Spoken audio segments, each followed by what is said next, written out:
All right, good morning, everyone. Thank you for joining the Commercial Aviation Coordinating Commission meeting. In order to conserve bandwidth, we are asking all commission members to keep their microphone and video on mute the entire meeting unless you are speaking during question and comment periods. If you have a comment during a presentation, please use the hand raising tool. We ask that all members of the public keep their video and microphone turned off for the whole meeting, except when called on during the public comment period that will start shortly. If you would like to speak during the public comment period, please use the comment box now, write your comment followed by your first and last name, and I will call on you to speak when it is your turn. You will have 2 minutes to speak when I call your name. Thank you all for your cooperation. Now I'll turn the meeting over to Cacc Chair David Fleckenstein. Thanks, Christina. As we get started, I am going to take a roll call. So if you would just please identify yourself as I call your name. Jeffrey Brown.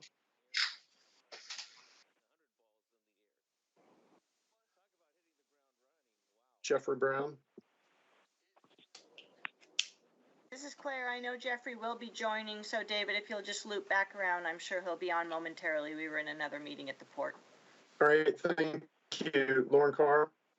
I am here. Thank you. Steve Edmonston. Here. Tom Embleton. I'm here. Thanks, Tom. Mark Inglesian. Here. Thanks, Mark. Eric Gauss. Present. Thanks, Eric. Andrea Goodpasture. I believe Andrea is not able to join us. Shane Jones. Present. Thanks, Shane. Larry Crowder. Present. Thanks, Larry. Stroud Kunkel. Here. Thanks, Stroud. Jim Kuntz. Here. Thanks, Jim. Robin Toth. Robin Toth. Okay, we'll have to come back to Robin later in the meeting. Bryce Yaden. I'm here, thank you. Thanks, Bryce. Tony Bean. Present. Thanks, Tony. Lois Bollenbach. And I believe Lois was unable to join us as well. Representative Dent. I'm here. Representative Dent's here. Thanks, sir. Warren Hendrickson. Present. Thanks, Warren. Robert Hodgman. Thanks, Rob. Senator Honeyford. I know Senator Honeyford was on earlier. He had to reboot his computer, so I think he's still in the process of doing that. Senator Kaiser. Here. Thank you, Senator. Representative Orwell. Here. Thank you. Robert Rodriguez. Present. Thanks, Robert. Rudy Rudolph. Present. Thanks, Rudy. Jason Thibodeau.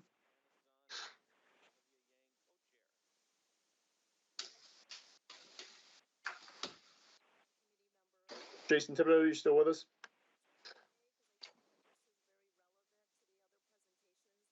I'm here. Apologies, I couldn't find that mic button. That's okay. Thanks, Jason. And Carrie Wooler. Here. Thanks, Carrie. Okay, so for the agenda today, again, welcome everyone to this morning's CAC meeting. Today's agenda includes another opportunity for public comment, followed by a roll-up from Christina Cray and Lindsay Burgess on the feedback we received from the online open house and the 2 virtual public meetings. The Kimley Horn consultant team working on the aviation system plan, which is helping inform our commission, will recap the Greenfield analysis and then speak briefly about the potential outcomes from not meeting demand. I want to point out ahead of time that this is not trying to persuade commission members that we have to find a solution that meets all the demand. However, it is important that we acknowledge the potential outcomes of not meeting demand. Rob Hodgman is then going to run us through the recommendation for narrowing the Greenfield options. Once Rob is finished, I'll open it up for questions and then we'll take a 10-minute break. Following the break, I'll talk about what the planning team sees as the various options for us to consider moving forward. From these options, Warren and I, with the planning group, will provide our recommendation. We will discuss it and Warren will hopefully lead us into a vote A vote could be to approve the recommendation or something else. The goal really is to have something concrete that allows us to meet the 15 October deadline of narrowing down the existing airports and or Greenfield site. Finally, before adjourning, we will talk about the next steps. And with that, if there are any questions about the agenda, I'm going to hand it over to Christina and we'll start the public comment period. Thank you, David.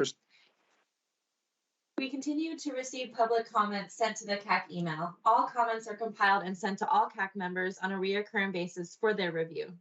We will now start the public comment period for this meeting.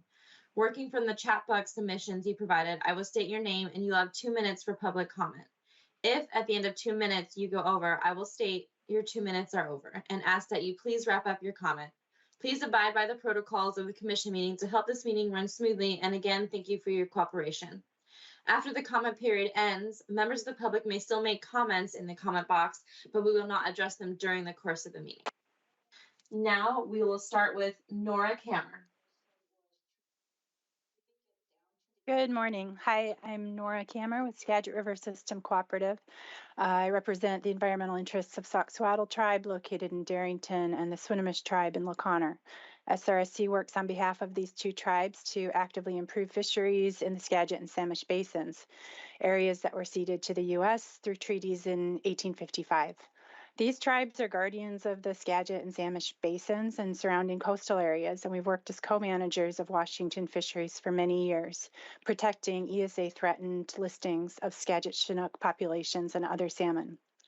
The Skagit River is home to winter and summer steelhead populations and all 5 species of salmon. The Skagit River is the largest freshwater river draining to Puget Sound. Protection of the Skagit populations and the habitats that sustain it are essential to recovery of salmon Puget Sound in Puget Sound region-wide. We learned about this proposal in the newspaper. The state failed to do any outreach to tribal governments regarding these proposals that, if implemented, will permanently transform incredible sections of the Skagit Delta into an impervious industrial zone. Before any ranking or site selection is made on these Greenfield sites, we request that WSDOT engage directly in a government-to-government consultation with these affected tribes. Floodplain development is regulated by various agencies, including FEMA.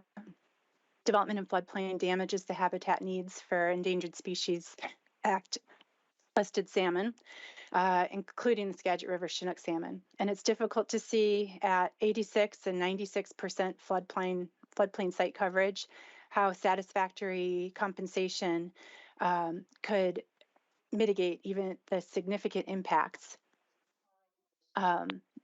It's unlikely that and not likely to adversely affect ESA listing and steelhead could be achieved.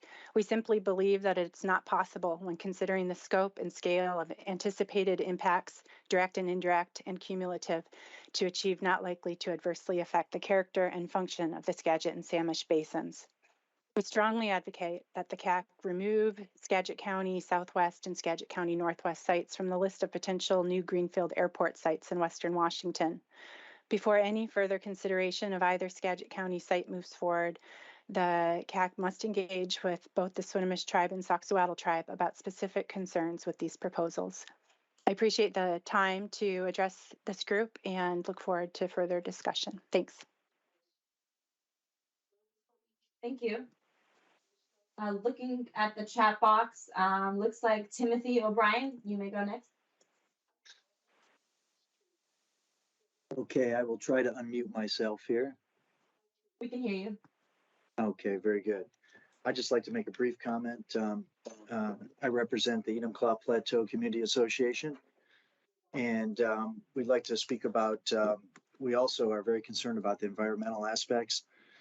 In particular, this airport would be in very close proximity, the site that's in South King County, which is not supposed to be considered because of the law, the Senate bill that created the commission here. But the rivers would be directly adjacent to this airport, and those are some of our most productive salmon-bearing producing waterways in our region. And so that would, the environmental impacts would be great and quite quick. And the other thing we want to mention is the geography that includes the two gorges that would make it very difficult to build and very expensive to build transportation to an airport in that location. There would have to be many bridges built, and some of these bridges would probably be $1 billion a piece, a mile long, to span these gorges. And I don't think, even though it's very close by proximity in terms of a crow fly, as some would say, to major population, to travel there by car would be, or even train would be very difficult and lengthy. We would ask to consider alternative locations that would better serve the future needs of the growing population that is particularly to the south and to the north of the Seattle-Tacoma area, and offset some of the capacity constraints that particularly they have with the Portland area. The Portland airport only has 2 runways, and also Vancouver, BC is in the same situation. So it seems to make more sense to really consider more realistic views of where and how much capacity is needed. The other thing we'd consider is that the unconstrained demand considered does not seem realistic, considering many people are now being turned away or turned off by in air travel in general. So we'd like that to be reconsidered in a more realistic way. Thank you for your comment. I don't see any other comments in the chat box. Is there anyone else who would like to make a comment? Put their name in the chat box now. I'll wait a second.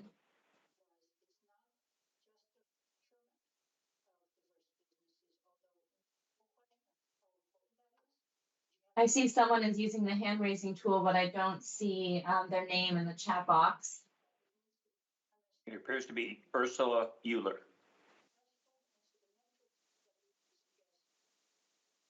Okay. She can make a public comment now. Thank you. I want to second some of what the previous commenters have commented on. My comment directly is that me speaking from Thurston County, the outreach to local jurisdictions and local community groups has been non-existent. If you want to measure it by what they know, you may do outreach in a lot of ways, but it doesn't arrive and it doesn't receive the information that needs to be distributed to those parties. I myself have been framing it in the terms of it has been a very undemocratic process. It has been heavily dominated by for-profit commercial interests. We can see that just looking at the membership of the voting members of the Cacc itself. It is unbalanced and it needs a democratic approach, a much more democratic approach, with a balanced approach that brings in environmental impacts, that brings in public health considerations at the decision table, not just here like today, just giving 2 minutes of comment. It's insufficient. Thank you. Thank you for your comment. We have time for one more due to time. Amy? Thank you. Amy Krueger. I am the representative for the 3rd Council District of Pierce County. And I, too, am raising very high cautions on this proposal of these greenfields.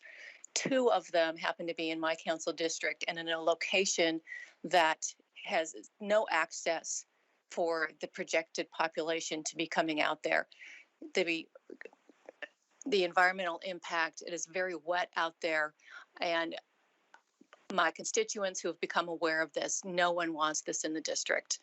And so I'm speaking for them at this time. It's something I was not made aware of until fairly recently.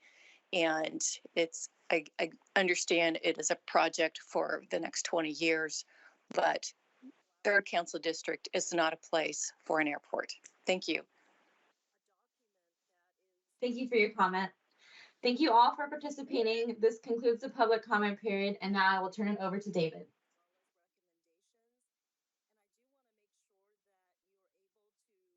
Are you kidding me? This is just fucked. I can't believe this. David, you're muted.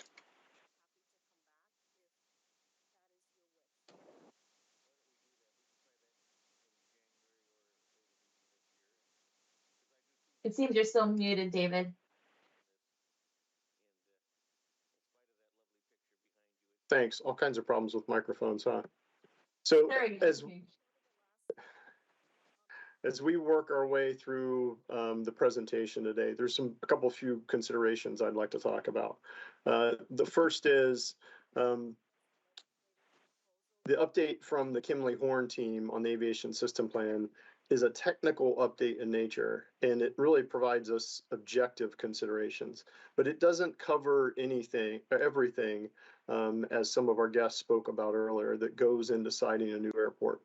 Their work on the system plan is also independent of the Cacc's work. They just happen to be the work of the aviation system plan just so happens to be taking place at the same time, and we are taking advantage of the consultant team's expertise to help inform the commission.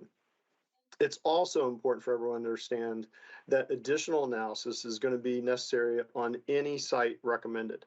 It does not mean a new airport will be located on one of those sites, as they all have their unique challenges that have to be thought about and addressed. Much more analysis is going to go into things like airspace, the infrastructure required, accommodations for air cargo operations, community and environmental impacts, and finally, the cost estimates. On top of all this, the commission is going to need to overlay the technical analysis with the guiding principles as part of the final recommendations. Finally, we have to look at a variety of existing airports and greenfield sites. Part of the process in making recommendations for increasing aviation capacity is to consider the array of options. And given our legislative directions, I think we have done a pretty decent job of doing so. With that, I'm going to pass it over to Lindsay and Christina to talk about the public engagement efforts that have taken place to date. Thanks. Thanks, David. Good morning, everyone. I'm going to run through a lot of information pretty quickly here, but you received a lot more detail about all of this in the report that we sent out earlier this week. And if you have questions, definitely let me know. So last month and into this month, we hosted an online open house, very similar to the format and process from the open house we talked to you all about last year. This time around, we added 2 virtual public meetings as another option for folks to engage. We had really great participation. We had around 20,000 users from 23 different Washington counties, and 304 people attended the virtual public meetings. We are so appreciative of everyone who took the time to engage in the process. The online open house was dense with a lot of information, and we got really great feedback from folks. And so the last time I briefed you all on community engagement, we were comparing and contrasting results from the statistically representative survey to the feedback from the online open house. So today, we don't have a new survey to compare to, but I do want to call out that people who participate in an online open house or public meeting tend to have a stronger opinion about the topic than the general public. So as we go through the following slides, I'll try to contextualize that, what we've been hearing, with what frequency and from whom, to help give some perspective to all the different input that we have received. One of the big themes I'll note up front, and that you'll hear from me again, is that things definitely feel more personal this time around. Last time we had a big push for input. We're asking more theoretical questions about if and how we should expand. And this time there is a circle on a map. So we heard a lot of concerns from users about my family farm or my church or my kids' school. And at the same time, we saw a lot more recognition about the need to expand and input on the best way to do so. So we can go to the next slide. On the next couple slides, we'll take a high-level look at what we heard from people who shared input. So for each greenfield and existing airport site, we asked, should the state consider this as a location to site a new airport? So you'll see here, yes, responses are in green, Yes, but only if environmental impacts, including noise and emissions, can be mitigated, are in yellow, and no responses are in red. You'll also notice, if you're trying to do math here while I talk, that while I said we had around 20,000 users, not all of those users answered all the questions or any questions. So the number of folks who actually answered a question is much lower than the number of actual users, which is pretty typical for this type of open house. So based on the open-ended responses we received, most participants fell into two categories. So one category is people who had a personal connection to one or more of the sites being studied, and often was opposed to that site because of the impact it would have on them. The second category, kind of big category of responses we got, was folks, you can go back, I'll quickly go through the rest of these, but is folks who were looking kind of from a more high level and noting things in their responses like population served, available land, economic opportunities, and existing infrastructure. So I'll talk a little more about that as we go. You can see from these numbers that where people were concerned with personal impacts and people were applying that more kind of general criteria was in the far north and south end sites. We see kind of a concentration of responses on the no's or the yeses versus the sites more in the middle, particularly those sites that serve a high number of folks. Those were more split with maybe a high level of no's and also a high level of yeses. So again, I'm not going to read through all the numbers here, but note that this is all in the report that you received earlier this week. So we could go to the next slide. For input on existing airports, we asked the same question, and we saw very high levels of support for increasing capacity at Greenfield, with the most common reason given that it already exists and is providing commercial capacity, so it seems like the most logical and simplest option. We also asked if Greenfield were to provide additional passenger and or air cargo service, are there things the airport should consider when planning for expansion? And a lot of folks noted environmental mitigation and also made suggestions for specific improvements, such as terminal improvements and more parking options. So go to the next slide. So there was also an opportunity at the end of the online open house for folks to leave a general comment. Many of those were a continuation of comments people provided on Greenfield locations. And then the next most common was a preference to use existing facilities as much as possible. That was really a dominant theme in the comments we received, and many commenters noted that they recognize whatever airport exists in a given area may need to essentially be torn down and rebuilt, but at least that site is already disturbed and already generating noise from aircraft. That was followed by concern about environmental impacts and opposition to expanding aviation capacity in general, and then folks sharing a preference for a location not presented as an option. Far and away, the most common location people wrote in was Olympia Airport, and many participants noted that it would be beneficial to have an airport near the state capitol and that it would serve a large number of people. So, next slide.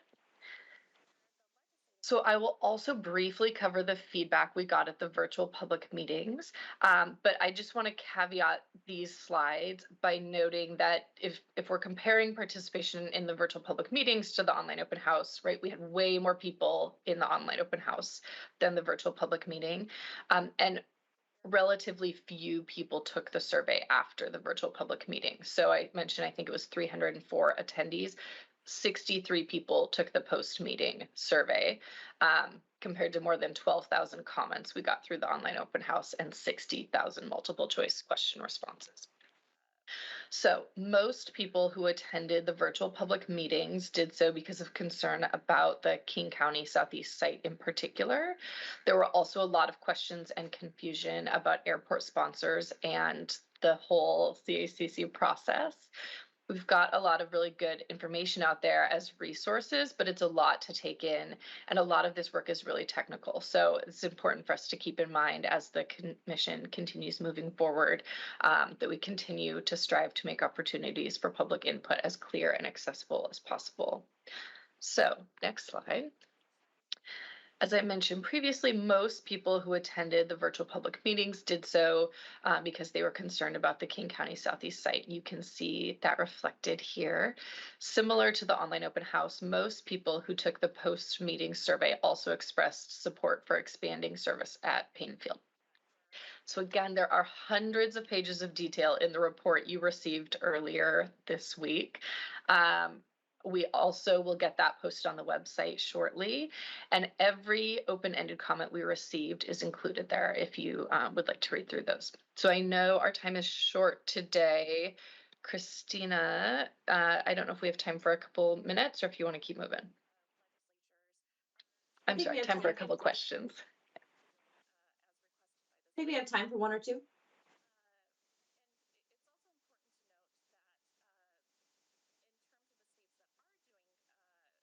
So are there any questions? Steve, go ahead, please. Let me turn things on here.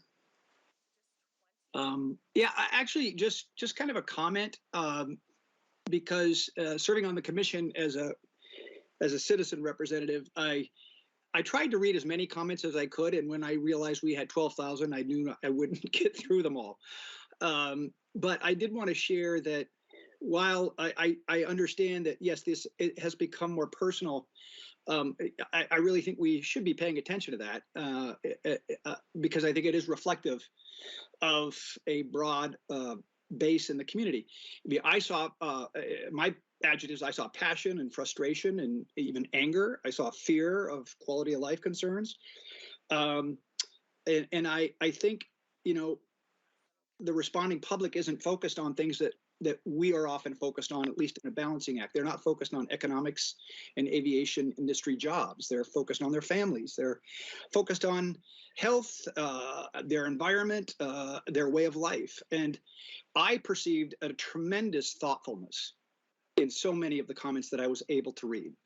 And I just want to share that I think the public has done here, and I think the work that we did to solicit this commentary was great. But the public has done an excellent job of informing the commission of the work that we'll need to do to demonstrate that our decisions going forward as we narrow sites actually comply with our guiding principles, all of them, and that our decisions reflect the best alternatives from a public health and environmental health standpoint against alternatives that remain available.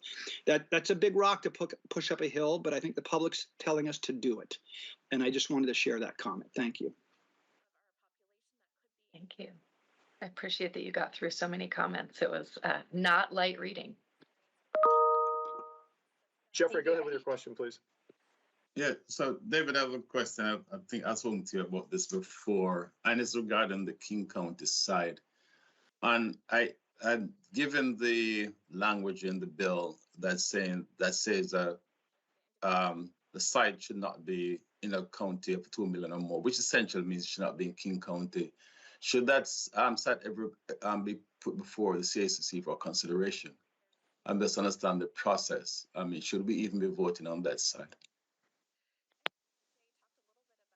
Well, I think you'll see later in the recommendation that there is not a recommendation to move King County Southeast site forward because of what was in the legislation. But it was brought to the table because, one, we need to look at all the array of options, and it was brought through the aviation system plan by the consultant team. That's why it was considered. So because, and like Steve, I tried to read some of the comments, but it just seems like maybe the committee was, it seemed like people are accusing us of considering that side when we in fact should not have been considering that side. Yeah, I understand that as well. And I've read all those comments. And I think that the recommendation moving forward honors what people have told us about that it was not permitted within the legislation. Thanks.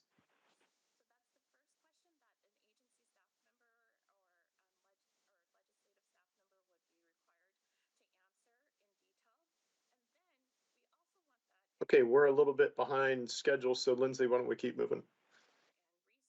That was it. I'm finished.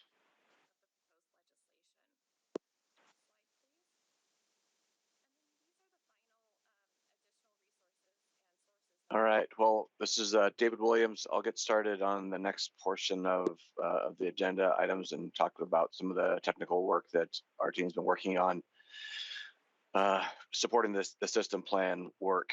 And so went through this last time, but I wanted to share again our team, myself, Pam Kydell-Adams, Laura Holtis, Jeff Stanley, and Joe Hoy are part of our team working through the technical work. Today, myself and Laura will present the information we've been generating, but all of us have been supporting it and be available as questions may come up. So we're going to spend a little time talking through the Greenfield's recap of the Greenfield site analysis, and really just a real quick recap of what we did through the June Cacc meeting. And then we did want to spend a little bit of time talking about what are the ramifications or considerations regarding what a no action option would be, and note that where we are in the study at this point in time, we are not at the NEPA process by any stretch of imagination. But when you do, if a site is selected in some point in the future, FAA does require analysis of a no action option as far as the official environmental review process that needs to happen. So I'll start out just kind of recapping some of the things we did as far as the Greenfield site analysis work, and that was presented at our June 2022 Cacc meeting. I believe all that information should be on the WashDOT's website as well, so you can pull it down if you haven't seen it yet. In that meeting, we presented market analysis and market assessment, process for identifying Greenfield sites, and our initial evaluations of those sites. And so on this slide right now, we have the Greenfield sites that everybody's been looking at. It was available through that public comment period that Lindsay was talking about, and the map on the side shows information about existing airports and locations of those potential Greenfield sites. Just overall recap, we were looking for sites in the general geographic limits of around 100 miles from Seattle to be broad. We wanted to stay west of the Cascade Mountains. We took into consideration other planning studies that have been completed, which there have been over 30 years. Wanted to be sure we were at least evaluating options in multiple counties through the region, and then made some selections based on information gathered during that process. So 10 sites were picked, 6 counties. And as been said, we wanted to be broad in our system planning work, technical work, but as we put here in our notes with our asterisks, King County Southeast is not an option for the Cacc meeting. And so we understand that as well. So again, this is what we did with our initial criteria for evaluating each of those Greenfield sites. That is kind of our first step of effort. So we had 5 broad categories of criterion categories. So we looked at the operational capabilities and capacity potential is one broad category. Ground access is another one. Developmental costs. We looked at environmental factors. And we looked at market factors. And then under each of those categories, we have evaluation elements. Those are the items that are in the far right.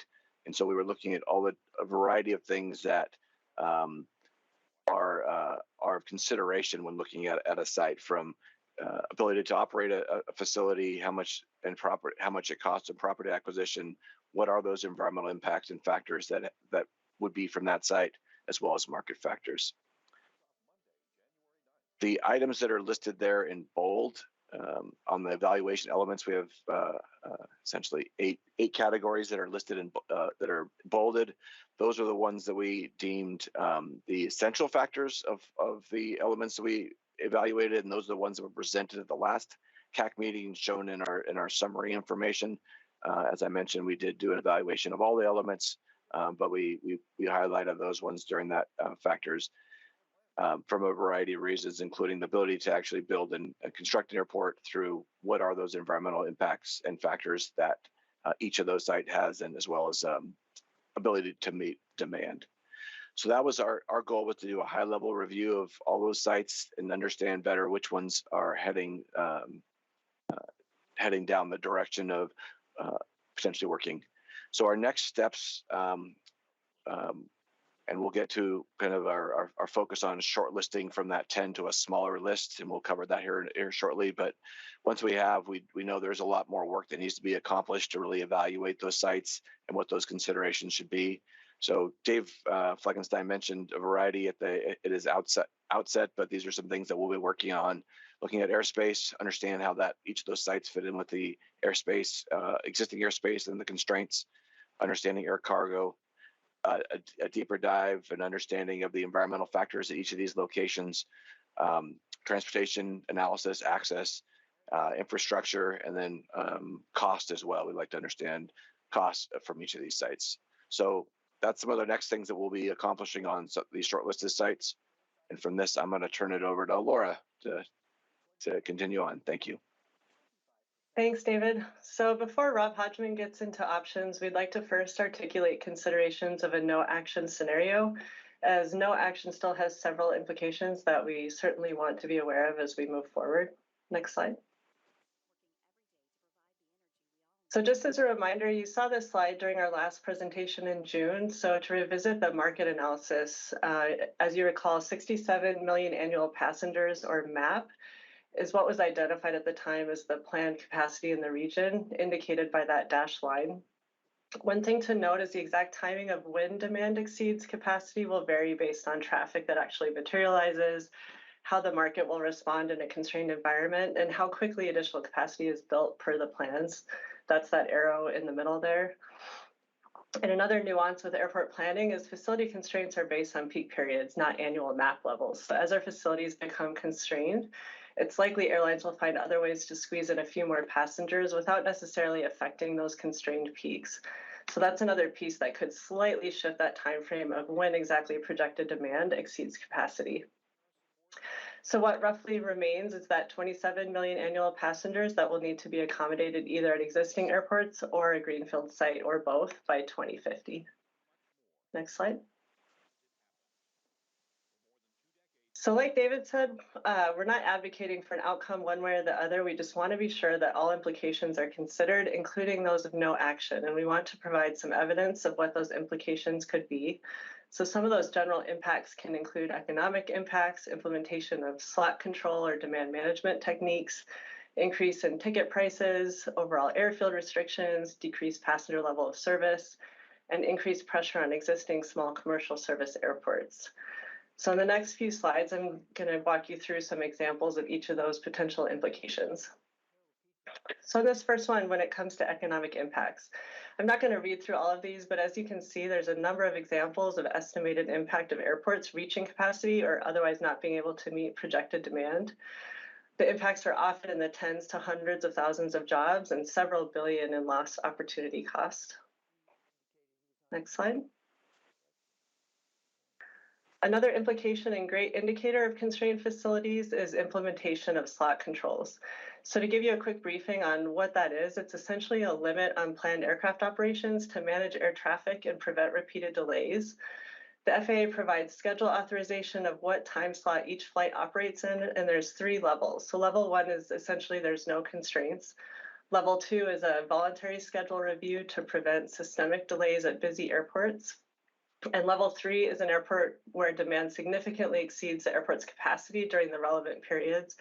And without controls, there would be unacceptable systemic delays.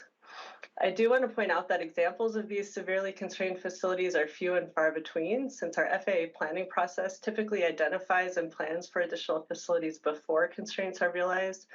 Therefore, we only have 3 level 3 slot controlled airports in the US currently, LaGuardia, JFK, and Washington National. Another thing I want to note is the process relies heavily on historic slots, which carriers have operated for qualifying duration, and those slots are submitted to the FAA for review and approval. So transitioning that background into what you see on this slide, there's a lot of factors that go into airfares, so it's difficult to pinpoint evidence where fare impacts are directly correlated to slot control, but there has been some research around this. Additionally, and maybe more importantly, is the impact on competition, as well as destination breadth, meaning constraints are likely to lead to reduced service, particularly in smaller markets. Next slide. The other impact is level of service. So to help contextualize what that is, you can imagine passenger density is illustrated in the lower right. We typically strive for optimum levels of service and facility planning, so we're not under-providing or over-designing when it comes to terminal passenger processing areas. Other level of service metrics you can imagine relate to airfield or airspace delays, such as sitting on the ramp waiting to pull into a gate or circling in the air awaiting a slot to land. Next slide. So last but not least, as our region becomes more congested, there will be an increased pressure on existing small commercial service airports to expand if a well-sited and well-suited greenfield solution is not available.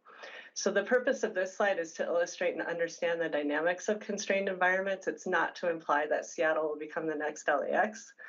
But in this example, growth pressure on Ontario, for example, is approximately triple the average growth rates for airports in uncongested airport areas, where our typical growth rates are between 1.5% to 2.5%. In Ontario, because of LAX's constraints, they're experiencing about 6% growth.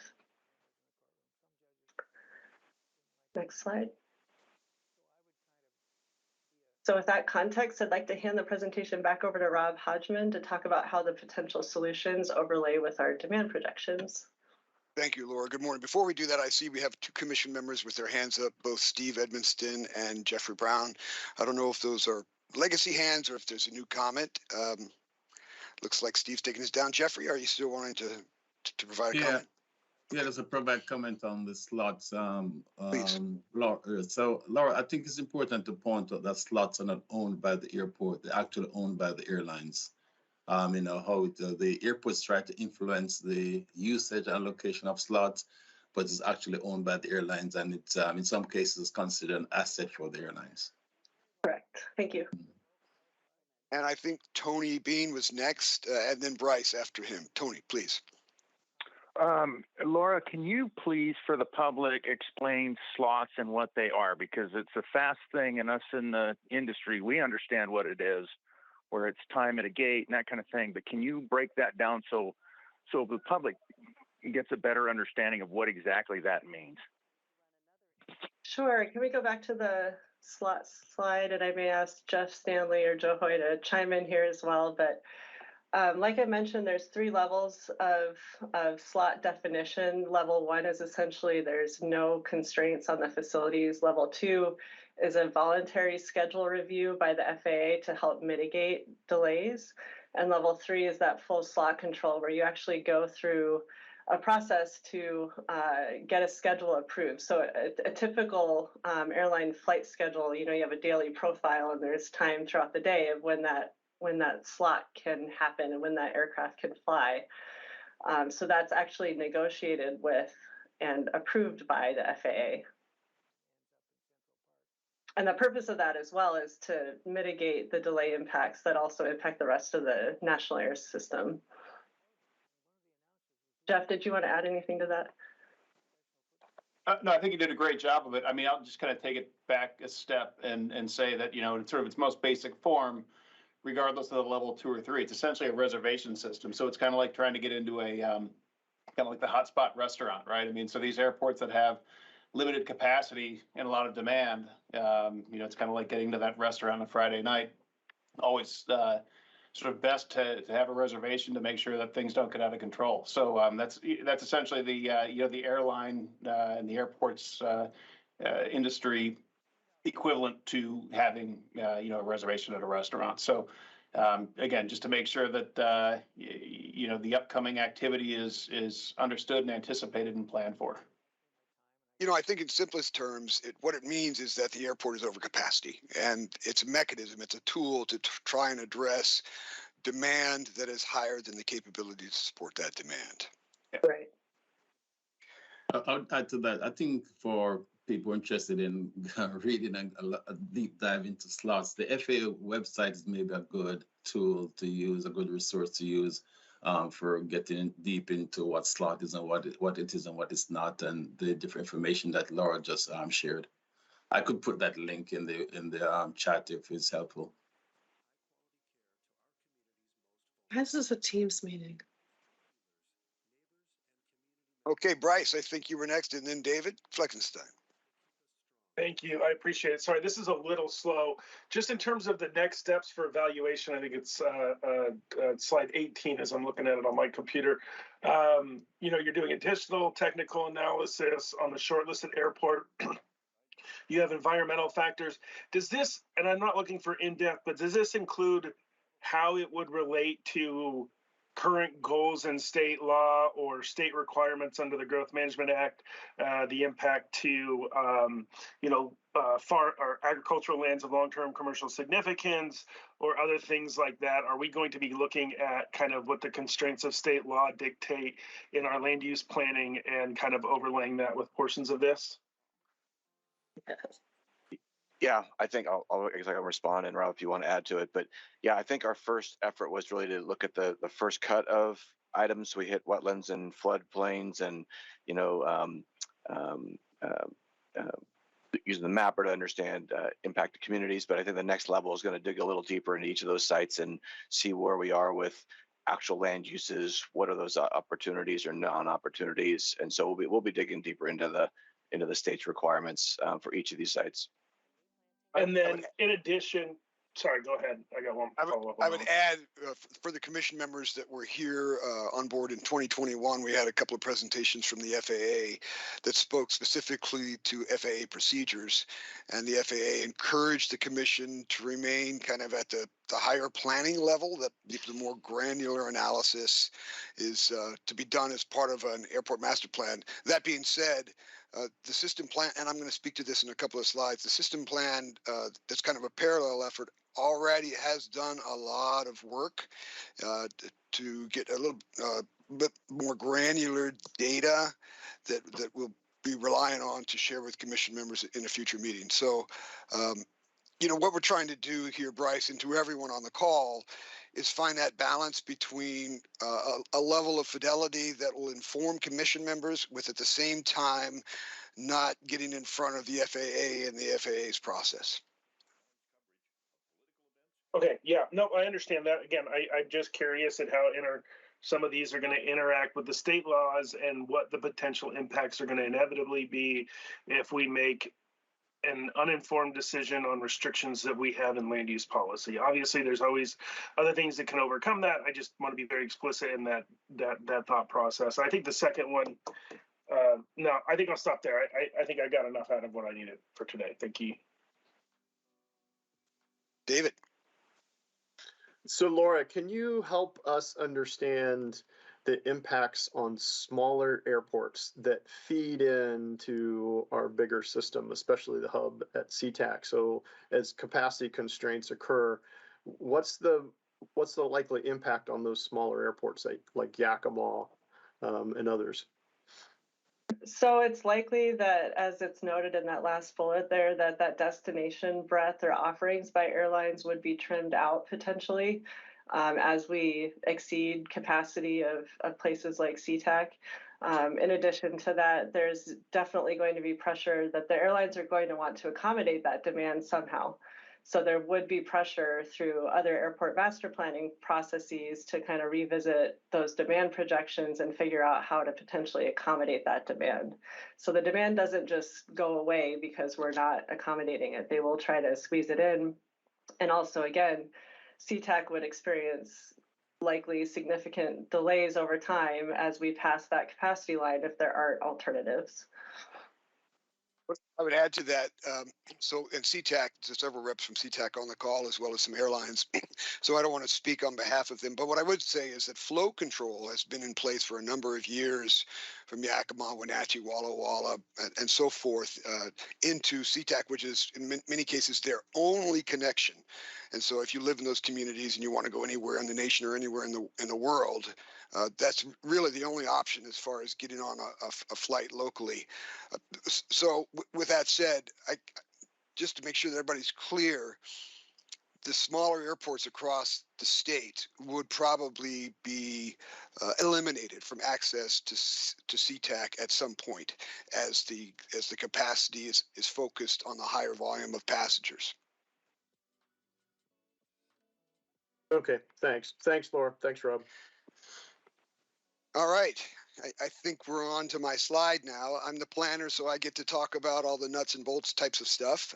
Thank you, Laura and Jeff and David Williams for your comments so far. So this is the slide that you've seen before a couple of times. Let me just orient you to a couple of things. I've heard the comments, and we understand and we respect that there are varying perspectives on what the future forecast will be for the region. And truth be told, no one really knows what the future holds. However, given a lack of crystal ball, if you will, we have to rely on some kind of a mechanism. And so there are very well-established procedures for trying to anticipate what future demand is. This demand line actually started before this system plan in Cacc. We had something very similar that came out of the Puget Sound Regional Council Regional Aviation Baseline Study. And so, as I mentioned, we do refer back to those studies as directed by the legislation. I'd like to call your attention to the bar chart on the left. So from the 2010 to the 2019 time period, you can see evidence of a very predictable increase in demand. And it follows conventional wisdom that kind of demand is likely to continue.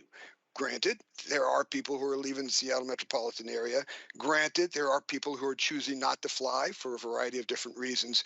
So we recognize that the forecast is just that, a forecast. But this is the only reliable tool we have at this point in order to try and address what appears to be very pronounced. If you paid attention to the news lately, there's been a pretty good return at Cacc of volumes. I'm not quite sure that we're at the 2019 levels, but we're getting pretty close. And the Cacc airport has been in the news a few times very recently with some of the activities, the high volume of passengers that have been trying to work through Cacc. And that's in 2022. So as we look forward in 2040 and 2050, it's reasonable to expect that we could see increased need for passenger service for the sole reason they're increase in population density. And there's been questions about population density and whether that's people coming to Seattle. Our consultant did analysis and said that predominantly the increase in population in the greater Seattle area is organic. In other words, those people who live in the area that then have children and the children stay in the area. We recognize people have very, very different perspectives on that, but regardless, it seems to be pretty strong evidence that the area population is increasing. So therefore, both passenger service and air cargo needs are likely to increase. So with that said, let me talk a little bit more about this chart. The hashed line that goes horizontally through the middle of the chart, you can see the kind of the stair step above, and then the three green and red colored lines below. So these really represent two possible strategies. Let me speak to the stair stepping first. So you can see there that's the 6 map, 10 map, 15 map, and what those stair steps represent is incremental increases in capacities. So if you were to look, for example, at the 6 map, where it vertically ties into about the 2030 timeframe, what that is reflecting is that in order for the region to be able to incrementally meet the anticipated need for air travelers, that additional capacity to accommodate 6 additional million annual passengers would need to be in place by 2030. And then looking at the timeline, it would give the region approximately 5 years before there would need to be another increase in capacity up to 10 map and so forth, all the way until you get to the 27 map level. But what this strategy implies is that there are existing airports in the region that have the potential to accommodate that increased capacity. And what we know so far from the analysis that we've done is there are a few, but not as many as we had hoped, which is why the Greenfield site is something that has become of a lot of interest to the commission. So the strategy above the stair step is something we would like to do, but we're not sure that we have the tools to do that. Now switching to the strategy below, so you've got scenario 1, which we've talked about in great detail, the no action scenario. And you can see there by that green line, we have a few years before we get to the point that the region is starting to have to experience some of those adverse impacts from being over capacity. And that then is represented from the red line, roughly 2032, 2033, all the way to 2050. Scenario number 2 then is a single runway greenfield site. So that's in addition to the Cacc Airport Master Plan being fully executed and the Payne Field Master Plan being fully executed, that scenario 2 with one runway would give the region till about 2044, roughly, it looks like. That would get us to the 27 million annual passengers. But what's important to note is the very next year we would be at full capacity again, and we would be over capacity. So while a single runway solution would meet the need over the next midterm, ultimately we would be right in the same place that we are right now. And then scenario 3 is a 2-runway Greenfield site in addition to the Cacc and Payne Field master plans being fully executed. And that would take us out to 2050. But beyond that, we could potentially still be in the same situation. It's hard to say when you look that far into the future as far as technologies and consumer preference shifts and all the rest of that. But really what's reflected here on this slide is 2 possible strategies for meeting the anticipated need or not. David. So Rob, I think Carrie Wooler has a question. Carrie? Thank you for taking my question. This is a question about kind of how demand management fits into the planning process here. Typically, really with any other realm in transportation, we start by looking at operational efficiency and demand management before we get into capacity expansion. And it appears to me that in this situation, we've got demand management as part of the no action option, and it's really characterized as sort of an adverse impact. And I wonder how, I know we've talked about opportunities for operational efficiency. How does demand management factor in as a technique to deal with the increased demand where we don't have capacity to serve it? That's a great question, and I'm going to ask Jeffrey Brown or Eric or Claire, perhaps. I think that is well underway at Cacc. I think that the Sustainable Airport Master Plan is already addressing efficiencies. I would also say that the 2018 Joint Transportation Committee Air Cargo Movement Study also provided recommendations for how to increase operational efficiencies without adding capacity. So yes, I acknowledge, Carrie, what you say that this appears to omit the operational efficiencies from any of these strategies, but they're already baked in. They're already included. I think that's great, and I think it's important to point that out. But I think there's advantages to also recognizing demand management as a strategy for dealing with the increases our forecasting expects to see. Not just an impact of not taking other actions, but it really is a strategy that can be deployed, just like we do in other realms of transportation. Thanks for taking my question. Yeah, let me address that a little bit too, Rob. So you're right, Carrie, that is part of the solution, demand management, but there's obviously trade-offs when you institute demand management. And that's pretty much what the team was talking about. There's trade-offs essentially. So that's one thing that has to be taken into consideration. Rob, back to you.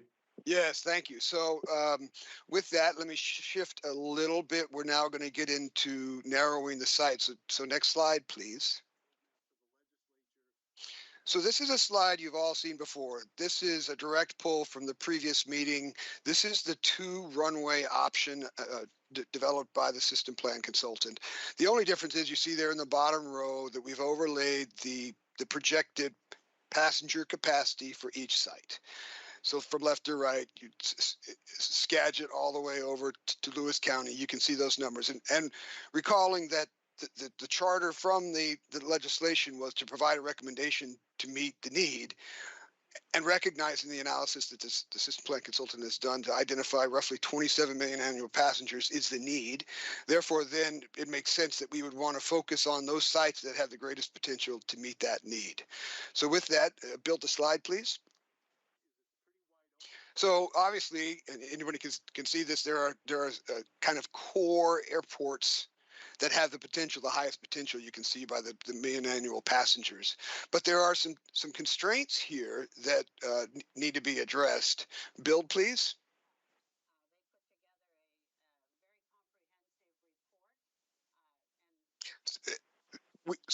we have the red X there over CTAC. I'm sorry, not CTAC, King County. King County's out. So that is clearly demonstrated by the legislation. There've been a lot of concerns and a lot of conversation about that. King County is off the table for consideration.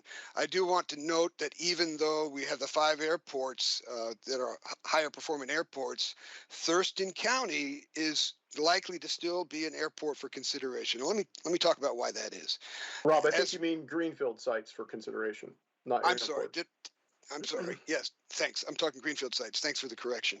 So the Thurston County site fits for additional consideration for a couple of reasons. First of all, reaching back to the 1992 flight plan study, there was an enormous amount of work done in that study. 30 years ago, they identified that South Puget Sound was an area that really probably needed a serious look for passenger and air cargo capability. There was a Black Lake site that was identified in that study that has been ruled out. It doesn't fit. The challenge is that at 7.9 million annual passengers, it's not really necessarily getting us to where we need to be as a region. However, if you look at a region-wide perspective, 7.9 million passengers could be part of a solution, recognizing that other sites would have to participate as well. So we don't yet know all the details of these sites. We need to continue to do the detailed technical analysis, as David Williams has already talked about. But for now, the Thurston County site is still being considered. Next slide, please. So now let me talk about the sites we've eliminated. This will jump out at you. The X's mean that site is not being considered, and I'll talk about why. And the sites in the boxes are the ones that are still being analyzed for their potential. Starting from the left, Skagit County, it's just too far north. When you look at the region and the amount of demand, the region is Seattle, it's north of Seattle, it's south of Seattle. But this site is so far north of Seattle, you can see by the million annual passengers there, it's just not really going to provide enough capacity to solve the problem that the legislature directed the commission to try and solve. Moving then over to the 2 sites in Snohomish County, obviously these sites have the potential for greater capacity. However, in that same region is Payne Field, and Payne Field has a 9,000-foot runway, and so I think we all recognize that there's some level of additional capacity that can be provided by Payne Field. So with that, it doesn't make a lot of sense to try and build a new greenfield site in a region where there already is potential for additional capacity in that same region. And then remembering that of the 27 million passengers, that's spread across north of Seattle, Seattle, and south of Seattle. And so each region potentially should have a part of that as part of the solution. Okay, moving then to King County, as we've already discussed, King County is now out of consideration. I'll come back to Pierce County sites and the Thurston County site. Central, let's go to the Thurston County South situation as Skagit. It's just too far away from the population density to provide meaningful capacity for the region for the foreseeable future. So now let me focus on the 3 sites in the box, the Pierce County site and the Thurston County site. Obviously, the Pierce County sites have the potential to provide a lot of capacity. There continues to be, I think, is pretty commonly accepted that growth is expanding south direction along the I-5 corridor. We're seeing that, and so it makes sense that if you're going to have a solution that's going to meet part of the region's needs, that these sites to the south potentially have the ability to meet those needs. Like I said, there's a lot of analysis that still needs to be done. And we recognize that the Thurston County site may have some limitations. We need to have enough options as we do the analysis for the airspace and the air cargo and the road connections and all of the rest of those things that you've already been briefed on, that we still have something that the commission can move forward with. So with that, I'm going to shift a little bit and talk about legislation. Next slide. Hey, Rob, can you answer? There's a couple of questions by commission members. So I think the first one was by Bryce. Yes, I'm not reading the chat. Sorry. Sorry, it's Bryce. It's I'm just curious on the location. I haven't done an overlay. Are those two Pierce County ones within the urban growth boundary or outside of the urban growth boundary? I can't speak to that. I'd have to ask someone from our consultant team. We may not have that information available right now, but we can certainly get back with you if we don't have it available right now. All right. Well, that's a pretty important thing in terms of how these could actually be cited, because we're going to run into a lot of problems otherwise. So I think it's a pretty important piece that we find out. Councilmember Groover just answered it and said it's outside the urban growth boundary. Thank you, Councilmember. I appreciate that. And then Jeffrey had a question. Gotcha. Yeah, on the previous slide, the total passenger numbers you're giving at the bottom, is that in-plane passengers or both in-plane and deplane? That's both. Million annual passengers. Okay. Could it go back one slide? Let me see.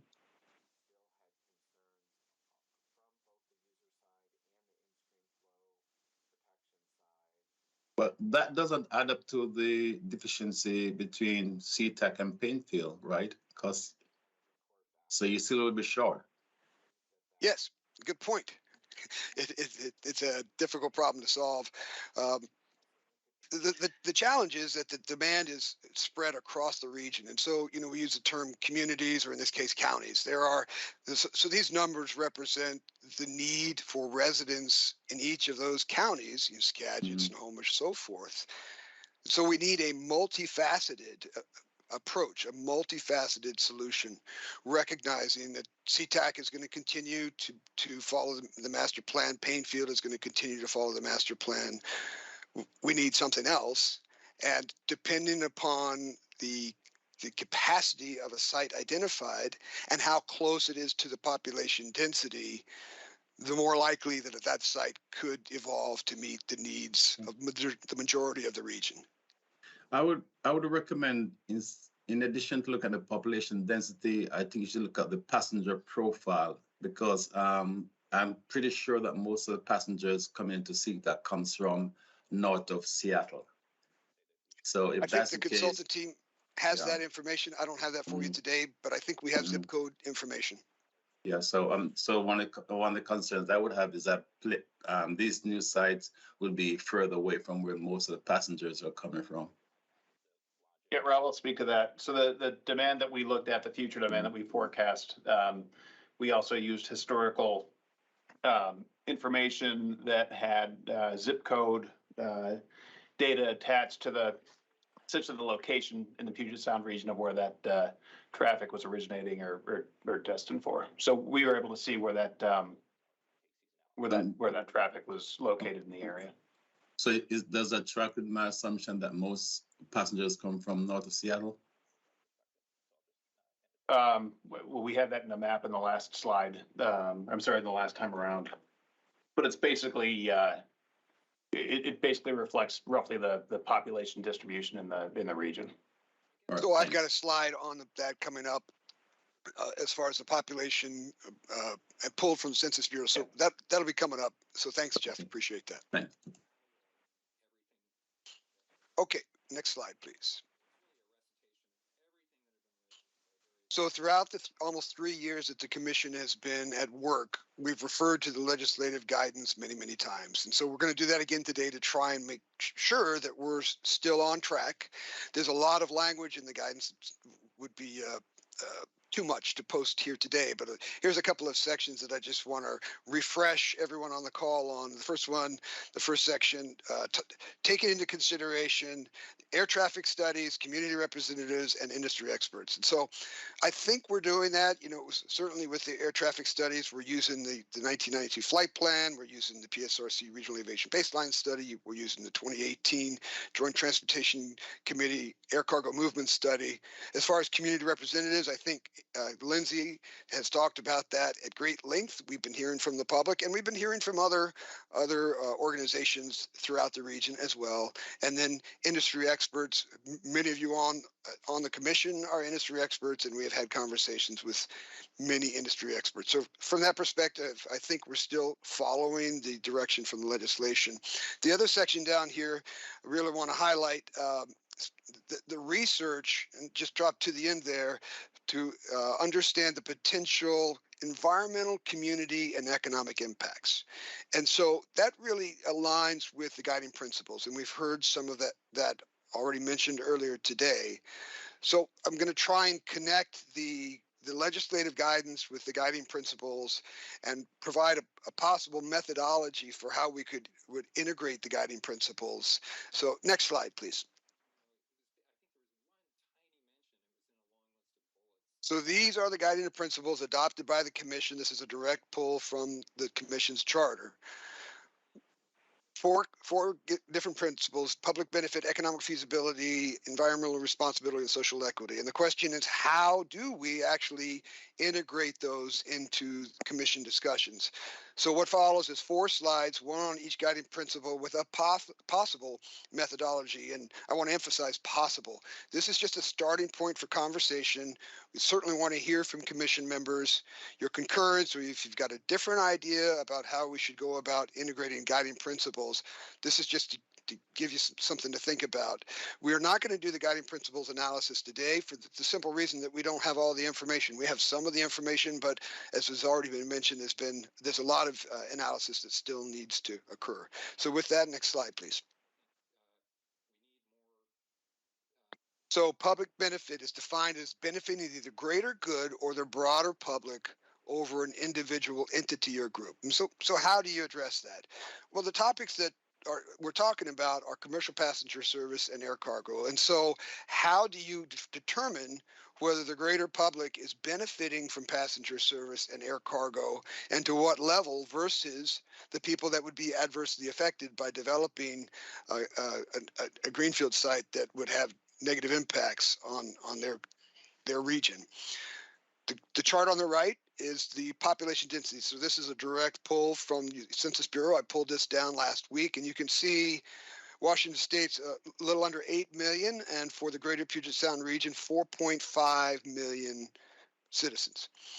So it speaks to air cargo. How do you identify how many of those 4.5 million people benefit from air cargo? It really comes in 2 ways. Certainly, there's the small packages that end up on people's doorsteps that are brought in by FedEx, UPS, DHL, and Amazon. Not all of that comes in by air. A lot of that comes in by truck.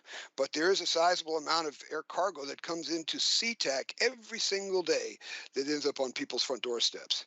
And then the second part of it is the businesses that benefit from air cargo, whether it's businesses here in the region that are producing products or raw materials that they then ship out, or businesses in the region that are receiving raw materials and products that are part of their business, and the people that they employ, those jobs of those people. So I don't know that we'll ever be able to get to a granular number of how many people in the region benefit from air cargo, but given the individual experience and then the business benefits, 4.5 million people, it's likely to be a large number. As relates to passenger service, this is statistics pulled from 2019. 2019 was kind of the most recent year of air travel that we have accurate data, because in 2020, obviously, with the pandemic, everything kind of got a little haywire. So this statistic shows that of the 25 million passengers that departed Cacc in 2019, 17.3 million of those passengers originated from the Puget Sound region. So that's a big number.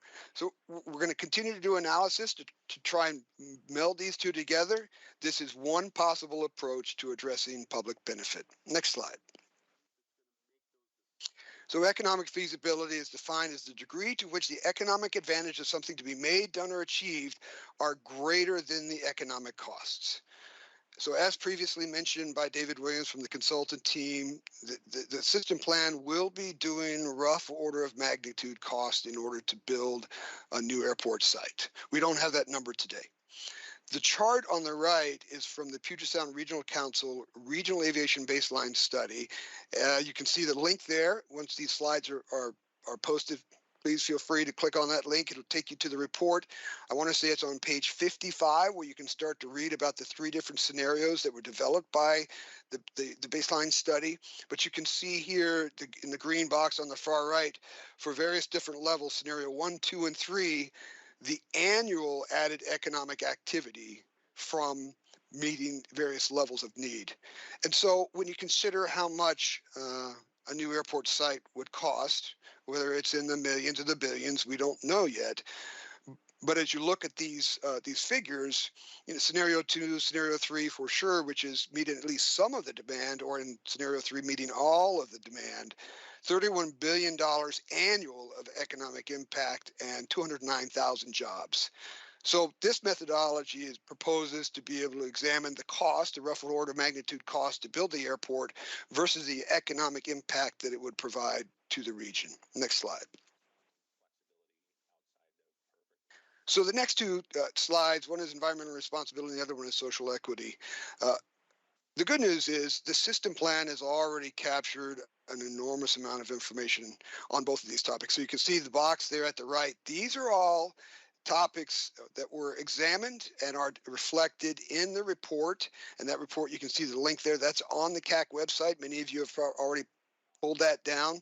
But in addition to that, we have the granular data for each location on each one of these areas in order to try and provide commission members with a realistic assessment of each site and where it lands in terms of all of these environmental impacts. And last slide here. So it's the same situation with social equity. You can see the topics that the system plan has already examined. These topics are also addressed in the report. We also have the data for this. So these are proposed methodologies. We don't have to do it this way. If commission members have a different approach that you'd like us to accommodate, you can either make those comments now, verbally, you can drop them in the chat, you can follow up with us later and provide those recommendations. We anticipate integrating the guiding principles once we have enough information to do so, whether that's later this year or maybe perhaps sometime early next calendar year. Once we have that information, we'll include the guiding principles as part of the discussion. So with that, David Fleckenstein, I think we're ready to get on to a break, but I think you wanted to open it up for questions. Exactly. Thanks, Rob. That was a really great laydown. So for any commission members, before we head into a 10-minute break, do you have any questions about what Rob or the consultant team just laid out for us? Hi, David. Steve, go ahead. Okay. Yeah, just Rob, and maybe you on the proposed methodology slide for environmental responsibility, where we've quoted our guiding principles, and then we've looked at the WASP. You've summarized the WASP's work there. And I apologize, it might well be in the full WASP report that Saida and I can take a look. But is there a part of the bullets that are in this highlighted section that you've summarized here, and maybe it's the last one, but where is it that the WASP, and maybe it wasn't the WASP's mission, do we deal with sort of assessing one location versus another location as it pertains to public health, which we always kind of shorthand as noise and pollution? Is that in the incompatible land uses, or is it just not being done by WASP as part of their assessment and we need to do it? But do you have That's a great question. I think the answer is we need to do it. It's not part of the WASP, not because it's not important, just because it doesn't fit within a typical system plan framework. But I think you're spot on, Steve. We do need to look at that. And so that speaks to the population density in that area and the the traffic patterns.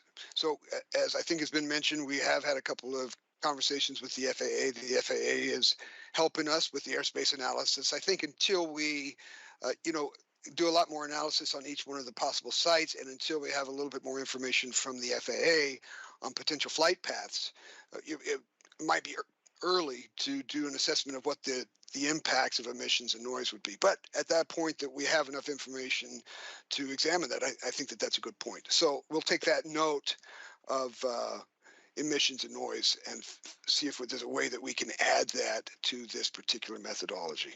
Yeah, and I just thank you. Great answer, because it's what I was hoping to hear. I had that impression that really is going to come to us, and we aren't going to step on the toes of ultimately a NEPA, down the road. But as choosing between a couple of finalists, we're going to have to weigh in on that issue and see which of those is the best from those perspectives. So thank you, Rob. I think that was a great answer for me to hear. Thank you. Thank you. Representative Orwell? Thank you. And I don't know if this fits in the guiding principles. I'm just, we're talking about a future airport, right? That's 15, 20 years out.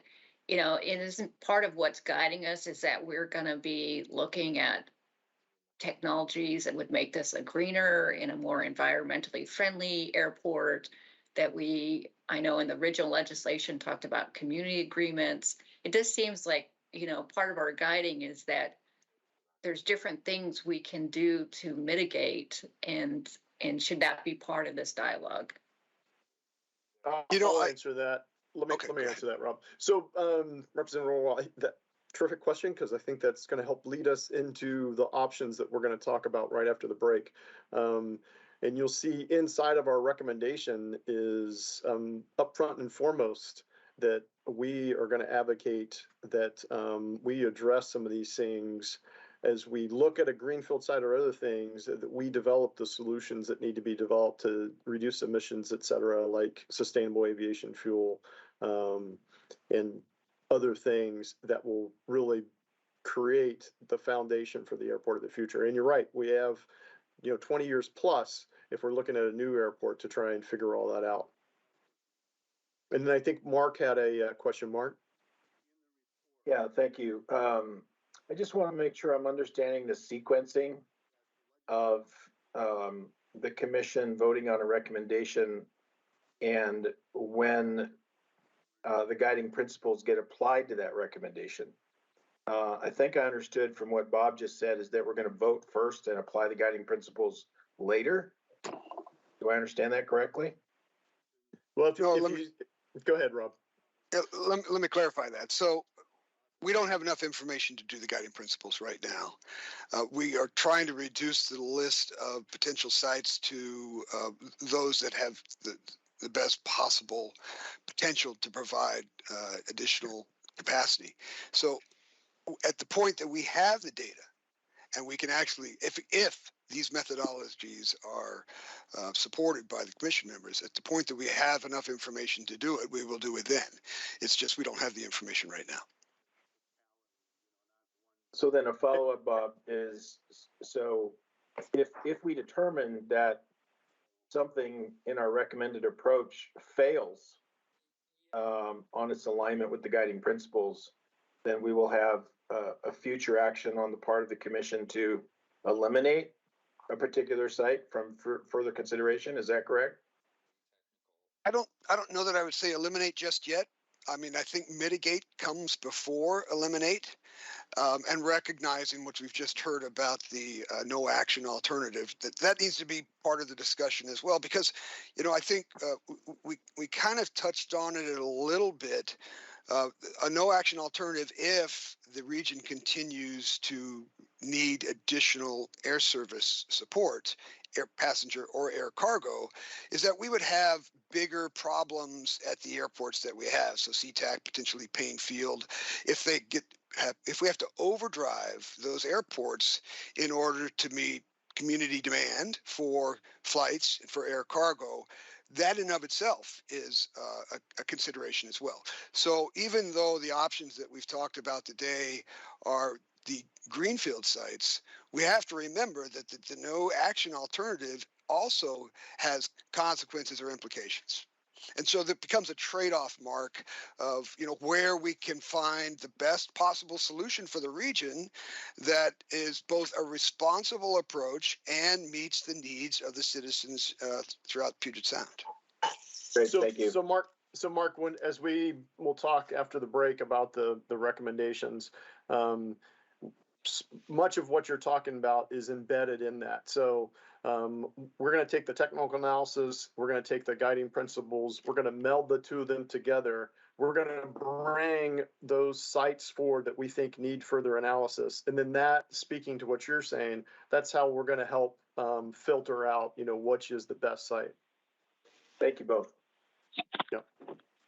Bryce. Thank you. I've got a couple on two different ones. The first on the economic feasibility. When you all rough out the magnitude of cost for expanding or developing Does this include things such as the cost for expanded highways, extension of services, and stuff like that? Does that include that? I mean, we're talking then just alone in highway expansion to East Peach County, billions of dollars of highways in which trying to find money for. Yes, I'll answer this and then I'll turn it over to Rob. So the answer to that is yes. With all of the 10 sites that were previously on there, we've already started talking to different regional planners to get their input in regards to what it would take to build road networks, et cetera. So it will be included as a rough order of magnitude of costs. Okay, and then the second one, I'm gonna go back, I think, to kind of reiterate my point on the environmental responsibility that I maybe, put into the question. You're gonna keep hearing me ask about this because I'm trying to figure out how it fits in. Does the environmental responsibility, while it takes into account a number of different things, such as incompatible land uses, does that include laws that would potentially prohibit the ability for a siting of an airport on a greenfield site in which it does not abide by state law? Because I think that's a factor we need to figure out how we get around or address. The second within this cost is I want to second Steve's point around air pollution, but make sure that we're not only doing the air pollution of the airplanes, which is a very important one. I don't want to dismiss that, but also keeping into account localized air pollution for the increase of vehicle miles traveled to build these. And then the final piece, again, we have a state law that does set goals, and we're hoping to meet those in reduction of vehicle miles traveled on a per capita basis. And are those taken into account if we're talking about the expansion of these areas? I think some of those yes, some of those no. I mean, this transportation is very expansive. Kerry Wooler on our commission is very connected with those other modes. There are kind of boundaries for what fits in with the system plan and site suitability study. So we'll have to go back and look at in greater detail. I think vehicle emissions may not be part of it. And while we recognize that that's an important topic, it starts to fall outside the realm of what the FAA funded and what the FAA protocol is for a system plan to do. What I would say is that there's a lot of interest and a lot of support for transit. And, we've talked with our colleagues in the Rail Freight and Ports Division about, how we could accommodate rail and eliminate a lot of those vehicle miles traveled. There's a lot of work to be done. It's these transportation plans start to interact and interweave with each other. We've been talking to the regions where these sites, the WashDOT regions where these sites potentially would reside as well. So there's a collective conversation going on, trying to bring together all the various different factors. So I think the intent, Bryce, is to try and weave in as much of that as we can, using the capabilities we have within the Department of Transportation. And we'll have to go back and look at what the parameters are for what system plan and site suitability study accommodate. So I'm going to take an IOU on that, and we can get back to you about the specifics. But if you want to send us an email, that would help for us to know. Yeah, I can. Okay. Yeah, I can do that. I guess that just understanding the impacts is beyond just the site specific, and what the actual community are going to be beyond just within X miles of it. I mean, things like 512, 167, and everybody else down there. I just want to make sure that we're kind of widening that scope if we're going to be looking at it. I understand the situation we're in and the limitations, but I do need to stress that there are going to be other impacts, and I want to make sure that we're looking at those as we go through the process. Thank you. Yeah, and I would add to that it's also important to think about the future once again. Again, we're talking about an airport. If we build a new airport, it's 20 years plus in the future. So, we're going to be driving different vehicles. I drive a hybrid now. By then I'll be probably driving something that's all electric or maybe hydrogen. So I don't know how you exactly fit that into what you're talking about, Bryce, but I agree with what you're saying. I just think it's kind of it's a little bit hard to say specifically what those impacts are going to be, but I do agree with you. It needs to be factored in. Okay, yeah, and I think, again, going back to goals within state law of maybe not even GHG emissions dropping, because we know that there are going to be technical aspects that are going to get us there, but we do have VMT goals on record that we're asking or trying to ask local jurisdictions to achieve. And if we do something like this, they're going to be negatively impacted. So again, I know that there's a broad sweep, but if we're making sure that we're following and trying to implement goals across a wide range, which includes air traffic travel and other things, I need to stress that we do have multiple goals that we have to figure out how to balance. And if we're not looking at those, we're not going to be able to balance those in an adequate manner. I guess that's what I'm asking for. I know that there's more work to be done. I just raising where we're at. Yeah, and I think at the end of the day, it may come down to we have an agreement on what it is we think should be moved forward, but some of it we may not be able to solve at our level, and we may have to say, hey, legislators, here are the things that are impacts that need to be considered now that this is coming to you, so that we give them an informed recommendation as well. That's exactly what I was going to say. At the end of this process, the commission is tasked with providing the legislature with recommendations. And there is a limit to how much this body and the system plan can bring, but that doesn't mean that those recommendations cannot include that any new greenfield site would abide by state goals, state laws, and all these other types of things. And we can get granular on that, Bryce, if we want to call out particular facets of that. There's so much here. There's so much here that there are limits to what we can analyze, and there are other areas where we're just going to need some recommendations. For example, not to get off topic, but sustainable aviation fuels is not just a Washington State solution. It's a national solution.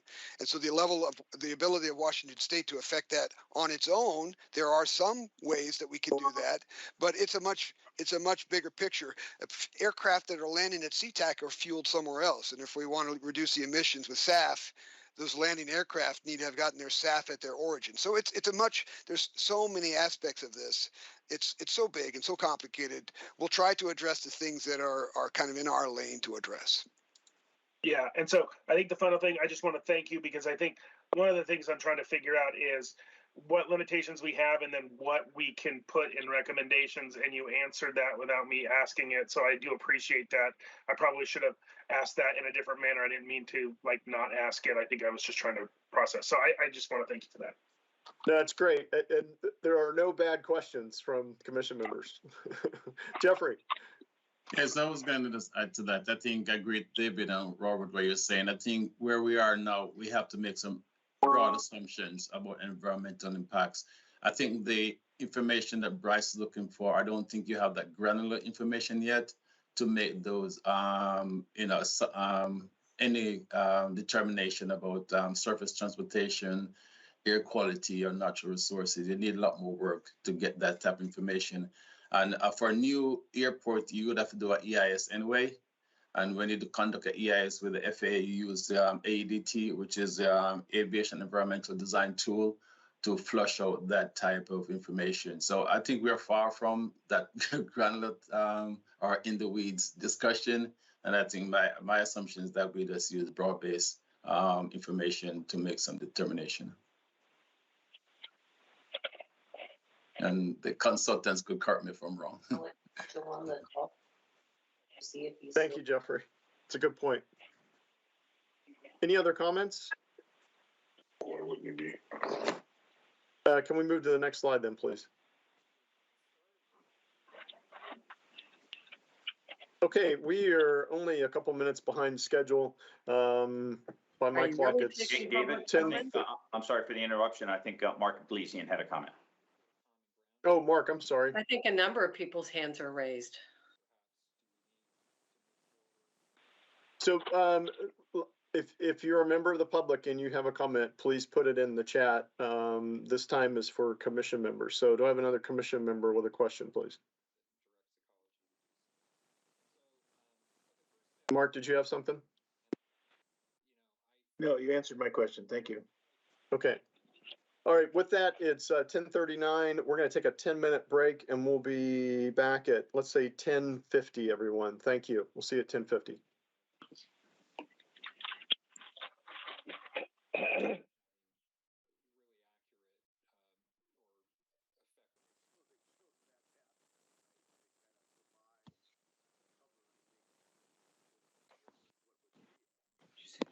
So it's 10:51, and as we get started here, I'm going to ask commission members, the voting members, to acknowledge that they're here, so we make sure we have a quorum as we go into this next phase of the discussion. Christy and Rob, I may need your assistance in unmuting commission members.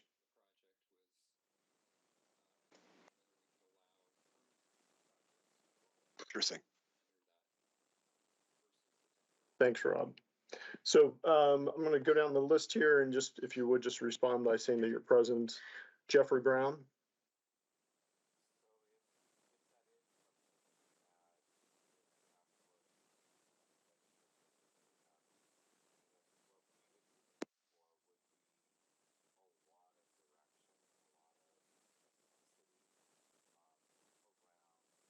Lauren Carr, are you able to unmute yourself? Yes, I am present. Okay, thanks, Lauren. Steve Edmondson? Yes, here. Thanks, Steve. Tom Embleton?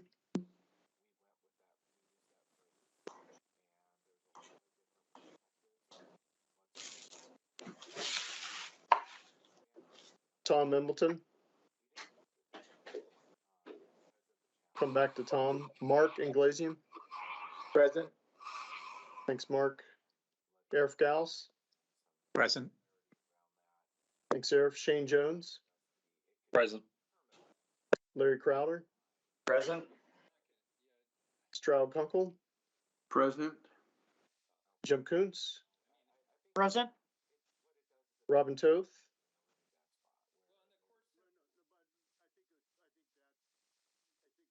Come back to Robin. Bryce, Jaden?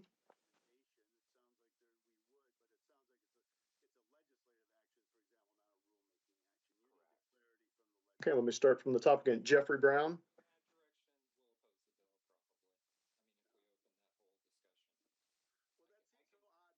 I'll see if I can track him down for you, David. Thanks. Thank you. Tom Embleton, are you back on?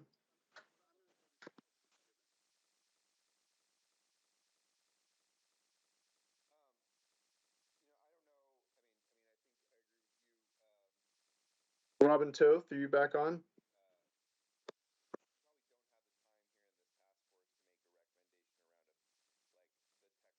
Okay, we're going to pause for just a minute while we wait on the rest of these members to rejoin the meeting. Hey, David, it's Lauren, if I may, while we're paused. Yes, I just, since I absolutely can see the chat, there were some members of the public maybe that were not able to see the chat, and one of the guests said that they do have access by logging out and back in, and they were able to access it without Office 365 via the web if they hit there's a button on the bottom that they can enable chat, and I just wanted to make sure that if the members of the public that could not see the chat box heard that and they want to try that, that would at least allow them access. Okay, thanks, Lauren. I appreciate that. You're very welcome.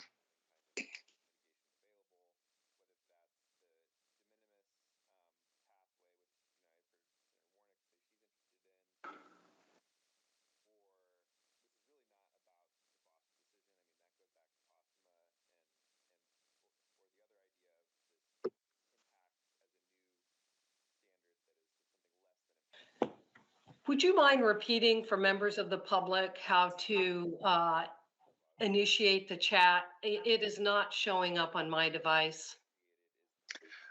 So all I was doing is I'm repeating a comment in the chat section from another member of the public that indicated they logged out of the web, re-logged in, and found a button near the bottom that was able to enable chat. Okay, well, I've already done that several times, and for some reason, chat is not showing up. And I suspect it's true for several others. Or are you be getting more public input? Well, I'm simply trying to point that out to try to be helpful. Thank you for that. So,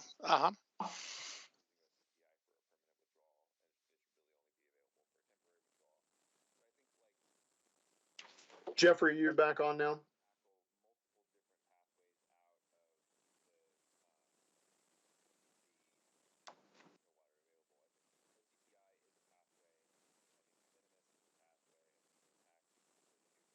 Tom Embleton, are you back on net?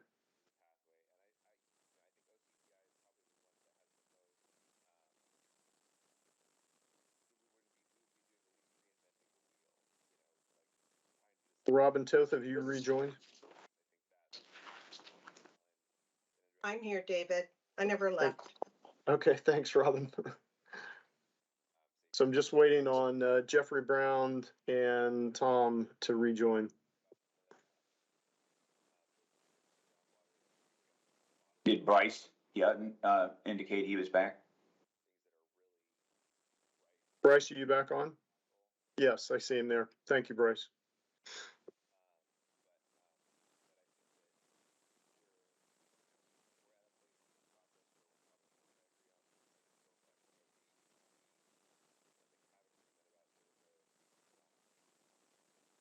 Sorry about the delay, but we need to make sure we've got a quorum as we move forward here.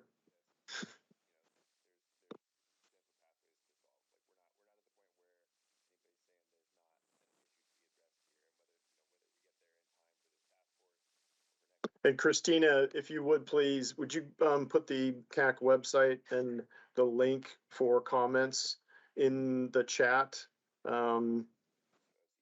And actually come on off the mic and say it as well, so that members of the public that don't have access to the chat right now could put their comments there. Yes.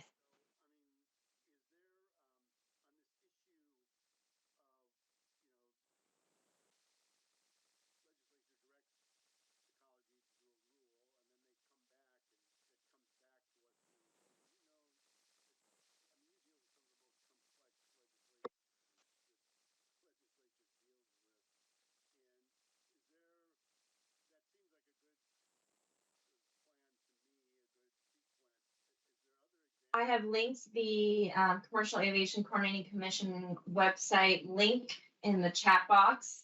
On that website, you'll find the most recent documents, and you'll also find the online open house full report on there as well. And for those listening in, if you can't see the chat box, you can send your comments to the CAC email. It is cacc@wsdot.wa.gov. So that is cac@wasdot.wa.gov. Thanks, Christina. Okay, so let's try this again. Jeffrey Brown, are you back with us?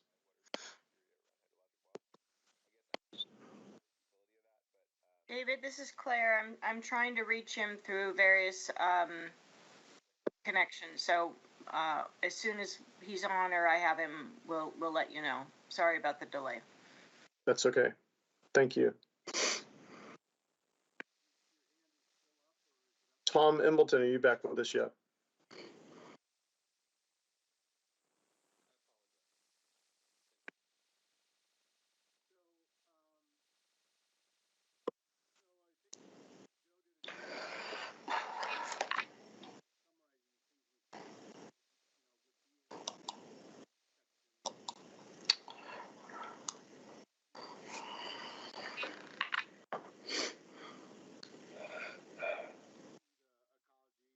Still waiting on either Tom or Jeffrey to join us. As soon as they do, we can get one, if we just need one of them to join us so we can get started.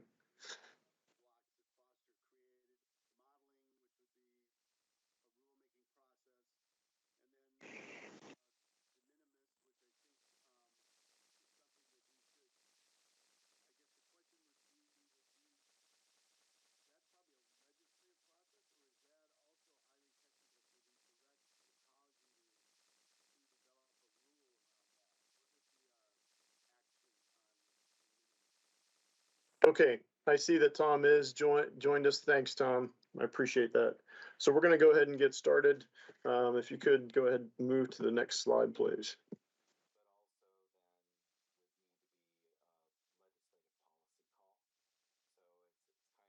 So what I want to talk about here is with the information we heard earlier this morning and all the work that's been completed to date, the following are what the planning team believes are the options for us to consider.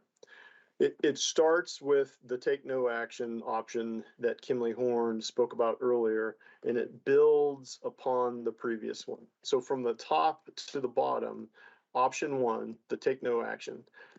While this is an option, it will really rely on the market to drive capacity, and it's likely to result in suboptimal capacity, just like was spelled out this morning. Option two relies on Painfield executing what is contained in the airport's current master plan and assumes Cacc will execute their sustainable aviation master plan.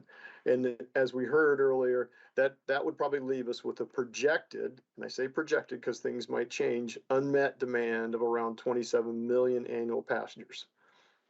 Option 3 and 4 build upon those master plans by adding a one runway airport from a Greenfield site in option 3 and a 2 runway airport in option 4. Option 3 with a 1 runway would require the smallest amount of land acquisition, but it could fall short, like Rob talked about, of meeting the demand in 2050. The idea behind option 4 is what commission members have called for, which is a Greenfield site that has enough room to expand to at least a 2 runway configuration as additional capacity is needed over time. Option 5 incorporates all of what is contained in option 4, and it adds assistance to other airports pursuing regional commercial service as things like emerging aircraft technologies such as hybrid electric aircraft become available. And that really gets to more of a system-wide approach across the state, as well as it adds or continues with the Greenfield site option with the 2 runway configuration. So with that, before we go to the recommended option, I want to see if there's any questions or comments from commission members.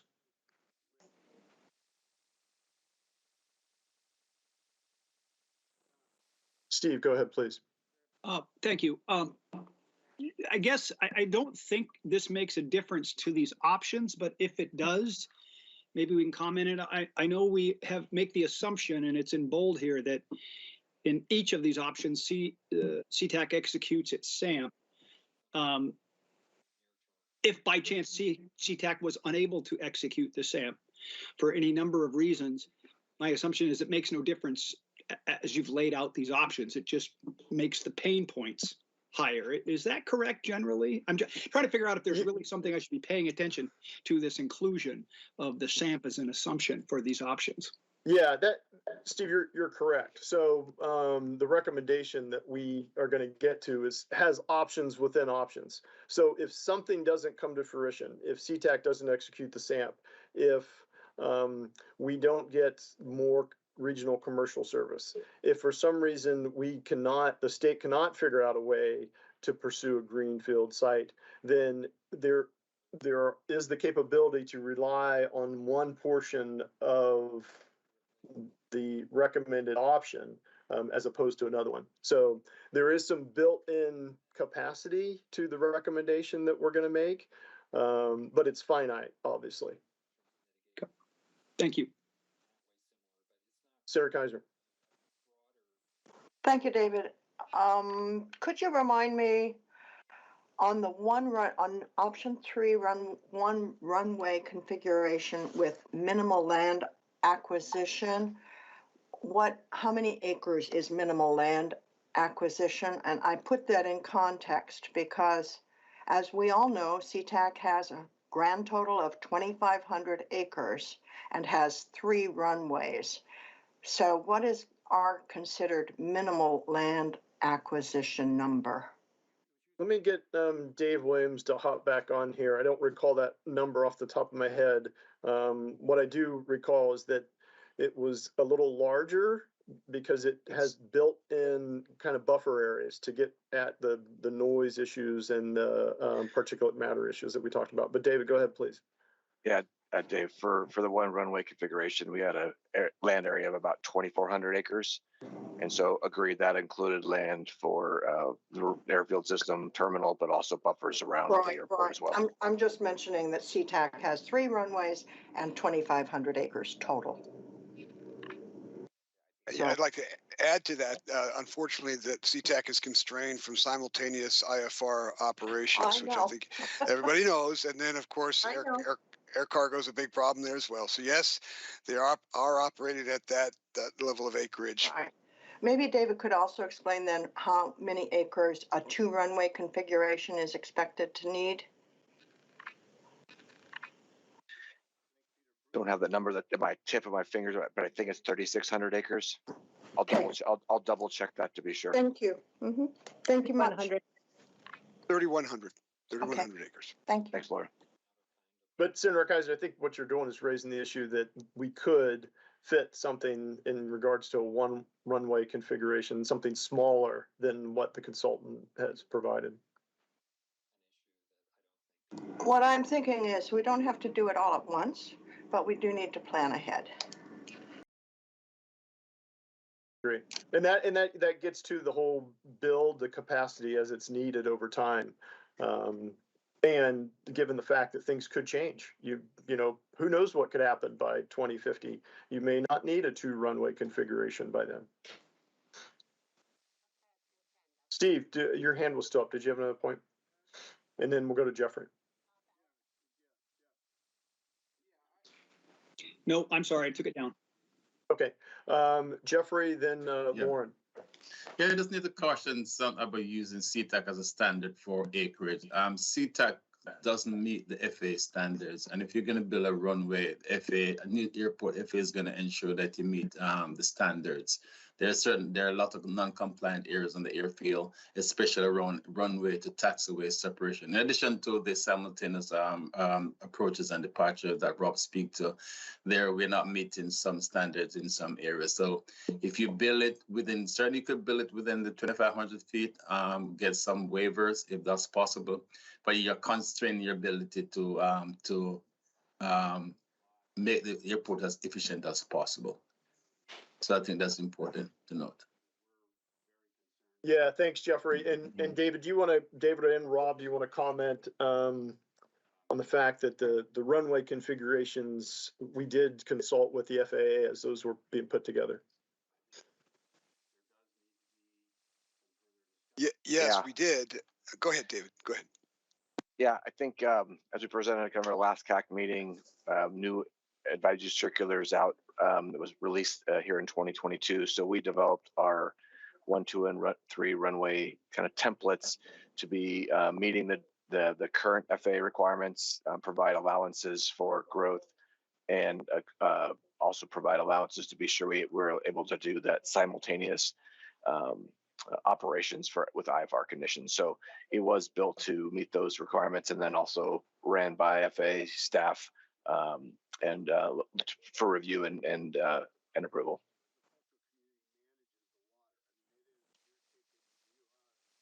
Thanks, David. We have a few commission members' hands up. I'm not sure if they're still current. So Jason Thibodeau, Warren Hendrickson, Senator Kaiser. Yeah, Rob, I think Lauren was in front of them. Lauren, you want to go, please? Yeah. And Tony Bean as well. Yes, good afternoon, and thank you. And I'm not sure if this is the right slide to add this comment on or not, but suffice to say I will. I just wanted to address the idea of the runway configuration and a couple of concerns with that. And that is, and while there's certainly an example or two of 1 runway commercial service airports around the country, that a 1 runway configuration or a site that can only handle 1 runway initiates a single point of failure where you have due to an aircraft incident or a failure of pavement or needing to maintain the pavement, you can take the airport from full capacity to 0 capacity very easily. And so even though while it may not be desirable to build a second runway immediately, at least the capacity to have the second runway, I would say is important in that it will help mitigate risk going down the road that you don't have an airport out of commission for some period of time due to pavement failure or an incident at the facility. And I'll stop there. Lauren, especially when you have to reconstruct that runway, which has to happen at some point in the life of the airport. Absolutely. Yeah, both good comments. Thank you. Robin. I was just wondering, and maybe you already said it and I missed it. We're talking about runway configurations on the new airports. And I see that Seattle has its sustainable airport master plan. I'm wondering what we're thinking about the idea of vertiports and things like that. Are those going to be incorporated later on in the plan, or is that something that we're going to think about, sooner than later?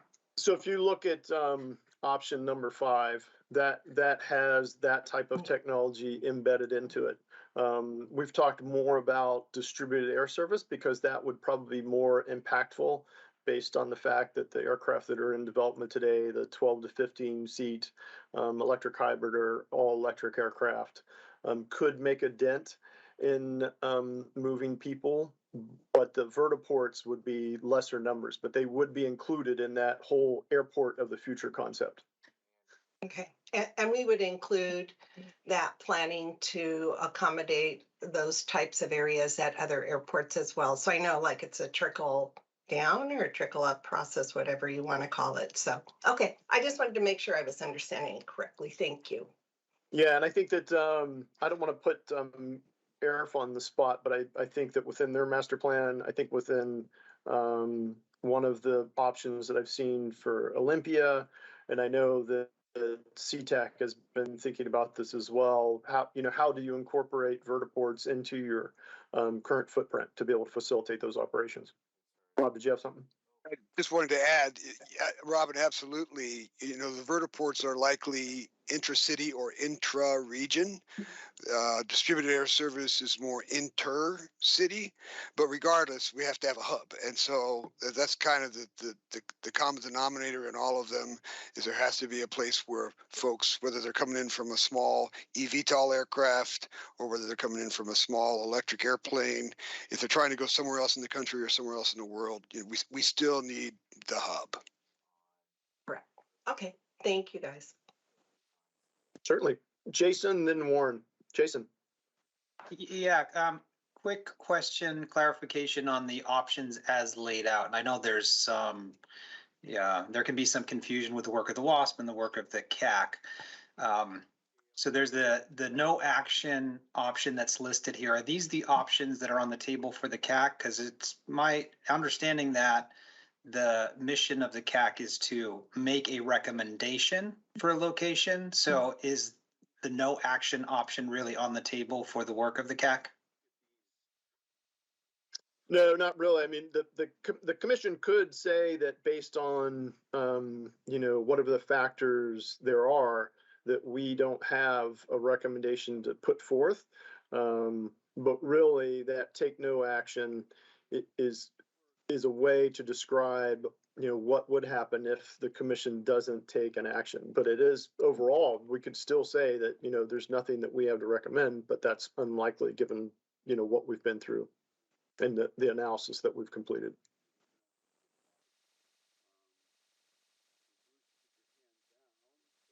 Warren. Thank you, David. Yes, Jason actually teed up exactly the conversation I was going to bring. While I was going to mention it, we'll be getting into process here shortly.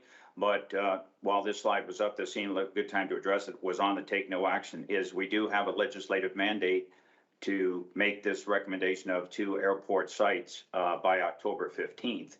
Ultimately, it could be the purview of future airport sponsorship, the legislature, other bodies, organizations, the political will of the Puget Sound region to take no action, but that's not the decision for the Cacc today. So I appreciate Jason bringing that point up, and I think that directs a little bit some of the decisions we need to make today. Thank you. Thanks, Warren. That's really helpful. Okay, if there aren't any other comments from commission members, we're going to move on to kind of the recommendation that we've put together.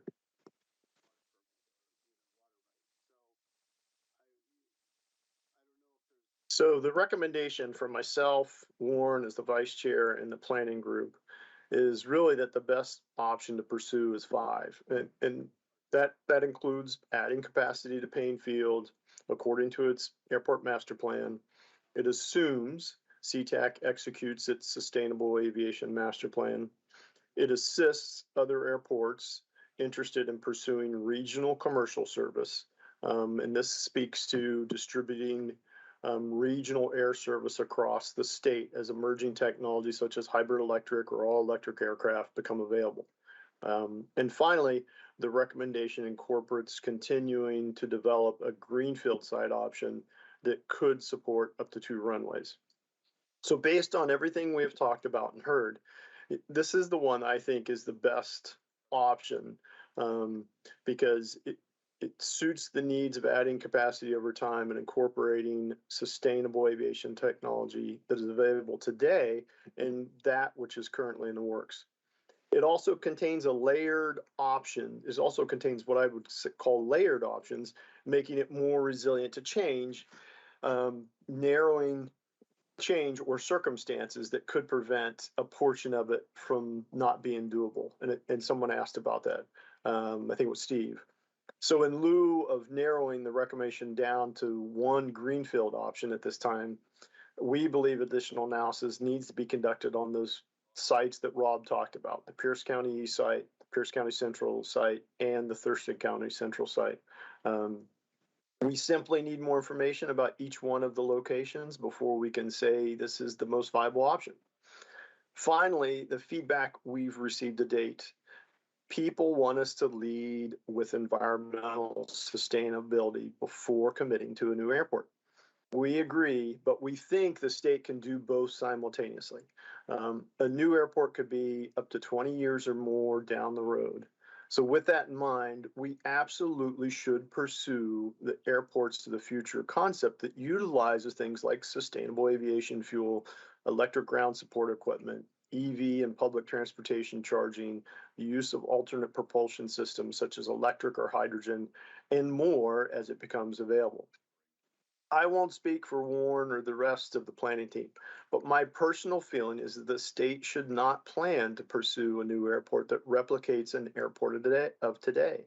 The responsible thing to do is simply to make it an airport of the future. Not only do I believe we can do this, I believe we can also transform our existing airports with the first step of figuring out how to produce and distribute sustainable aviation fuel in meaningful quantities within Washington state. So that is our recommendation. And what I'm going to do is I'm going to turn it over to Warren. He's going to help facilitate the rest of this discussion. And then we'll see if we have something that we can vote on. Warren, over to you. Great. Thank you very much, David. I appreciate that. And to the commissioners, the staff and visiting consultants and the public, my name is Warren Hendrickson. I am the vice chair of the commission, and it's a pleasure to be here this afternoon. Thank you, David, for that. I want to take a few moments to explain the process that we'll now engage in going forward. The first one is with regard to comments, and comments will be restricted to commission members, but both voting and non-voting. Recognize, please, if you want to make a comment, it would be best to do so verbally. Not all commission members, myself included, have access to the chat just due to software limitations. And so as a result, it would be good to raise your hand, be recognized, and I will ask for David and Christina's assistance to ensure that everyone has an opportunity to make their comments. Once we get into a position of voting, the voting will be voting members only. And there are 14 voting members to the commission. So comments for all, the voting gets down to the voting members only. There is a need to discuss quorum versus requirements. So The legislation behind the commission did not establish a meeting quorum for actions and decisions. We did that internally through our charter. That quorum for making a decision today is 12. We have 13 voting members on there, so a quorum is met. The requirement for a decision is 60% of the voting members, and this was included within the founding legislation. There are 15 voting member positions. 60% of that number is 9. For an ultimate decision to be made today, we need 9 affirmative votes on whatever motion is moved, seconded, and then approved by the body. Today, with 13 members present, voting members present, any number greater than 4, either nay votes or abstentions, means the motion fails to pass. And we will need a subsequent motion until we can finally reach a point where there are 9 affirmative votes with a solution that meets that requirement. Again, as we just discussed, a no action is really not one of the alternatives available to us today, because we do have a mandate to provide 2 airport sites to the legislation on October 15th. David will actually lead the motion. I, as a non-voting member, should not do so. So when we get to the point that we're ready to do the motion, I will pass it back to David. He will entertain the motion, second, and a subsequent discussion and call for the vote. We are going to try something new. When whoever decides to put forth the motion, if you would do so and speak slowly and clearly, we are actually going to attempt to craft a slide that actually duplicates the motion as presented, and then show that slide before you so you can see in writing as well as listening verbally to what the language within the motion is. And then we will go forward from there. So with that, I will now entertain the opportunity for all commission members, voting and non-voting, to go ahead and make any comments that they have with regard to the recommendations and options before us. And we've had a request to go back to the previous slide. So there you go. Thank you. There you go. Okay, so Mark, your hand is up first. Please go ahead. Thank you, Warren. Can we see a visual, a map visual of the 2 Pierce County and Thurston County sites? Would that be possible? Yes, I think those are within the slide deck. So, David, can you pull those up? Yeah, give me a second. I'm stop sharing so I can pull up that slide, and I'll reshare here. Okay.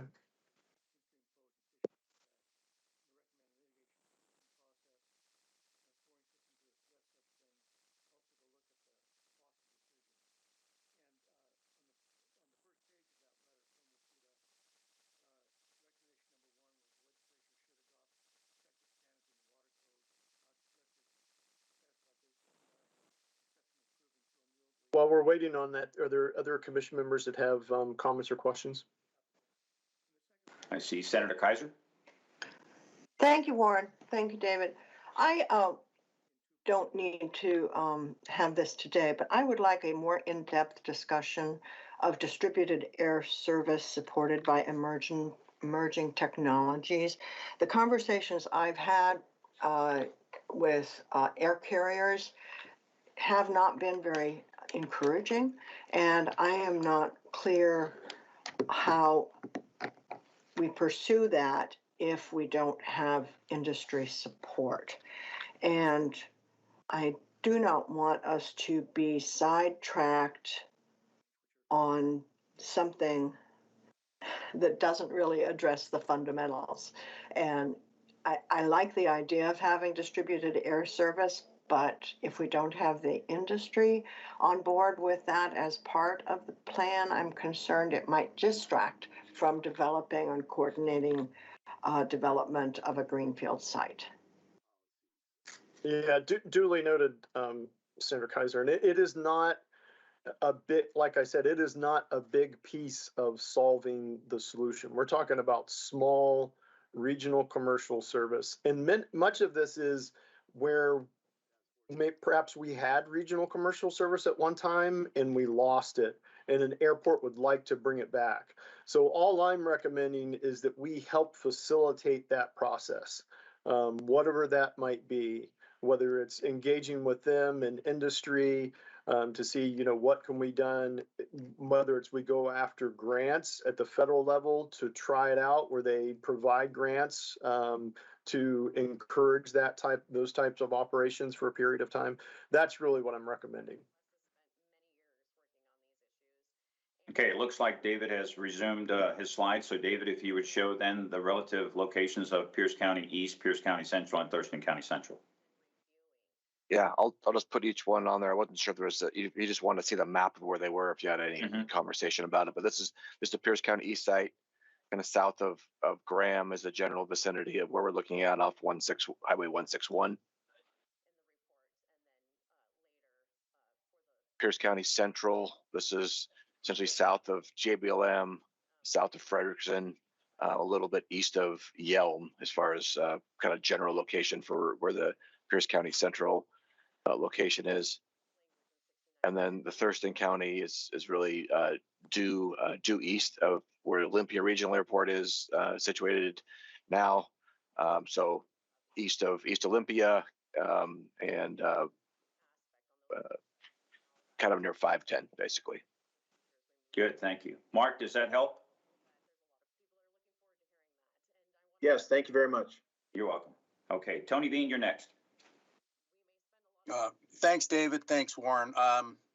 Just speaking from experience on this, because we just went through this, we finally finished the realignment in Pullman, and it's a hard process. And I can't say enough about the appreciation for the staff and the consultant communities on just trying to get this far. And I know a lot of people want to get to the end of this, but there's a lot that has to get done no matter what the option is. And the one thing I know is it all happens in little tiny pieces. And so you get the little tiny pieces right, and hopefully you end up with the big thing at the end.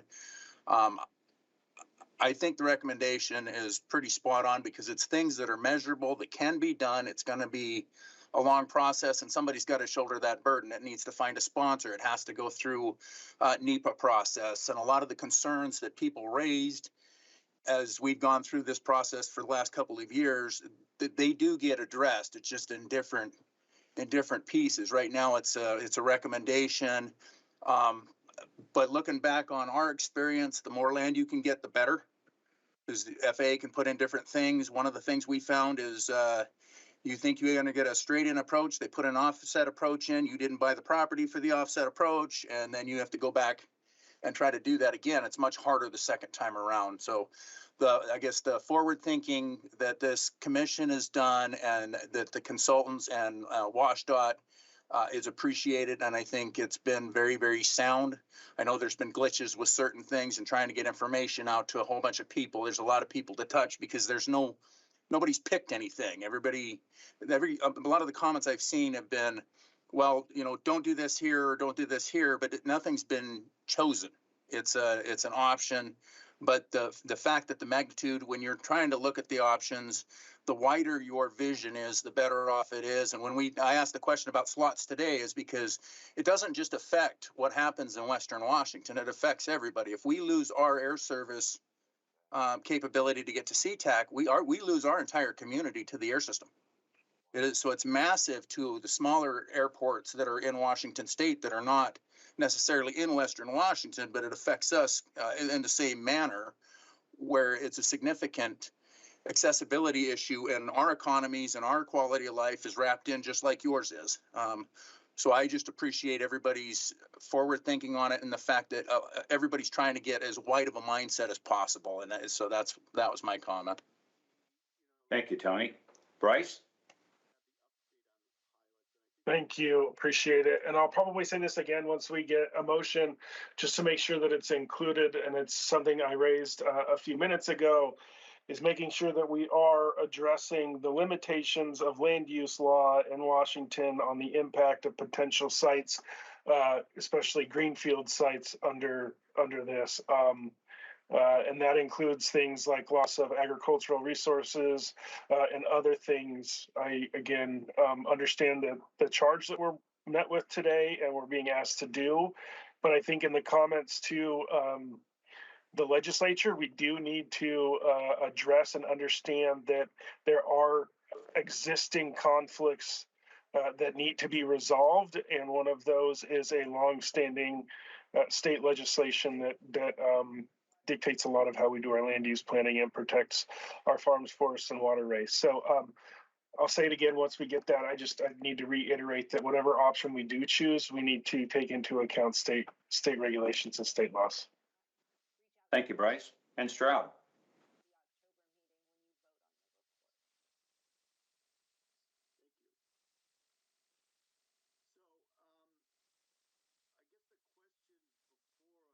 Might be one more button there, Stroud, to unmute.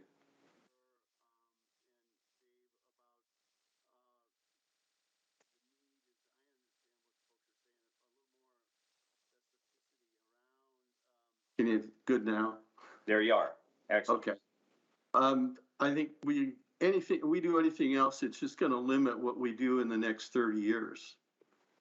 I think we need to leave ourselves enough room to maneuver, whether it's up or down. So I think this is a good option.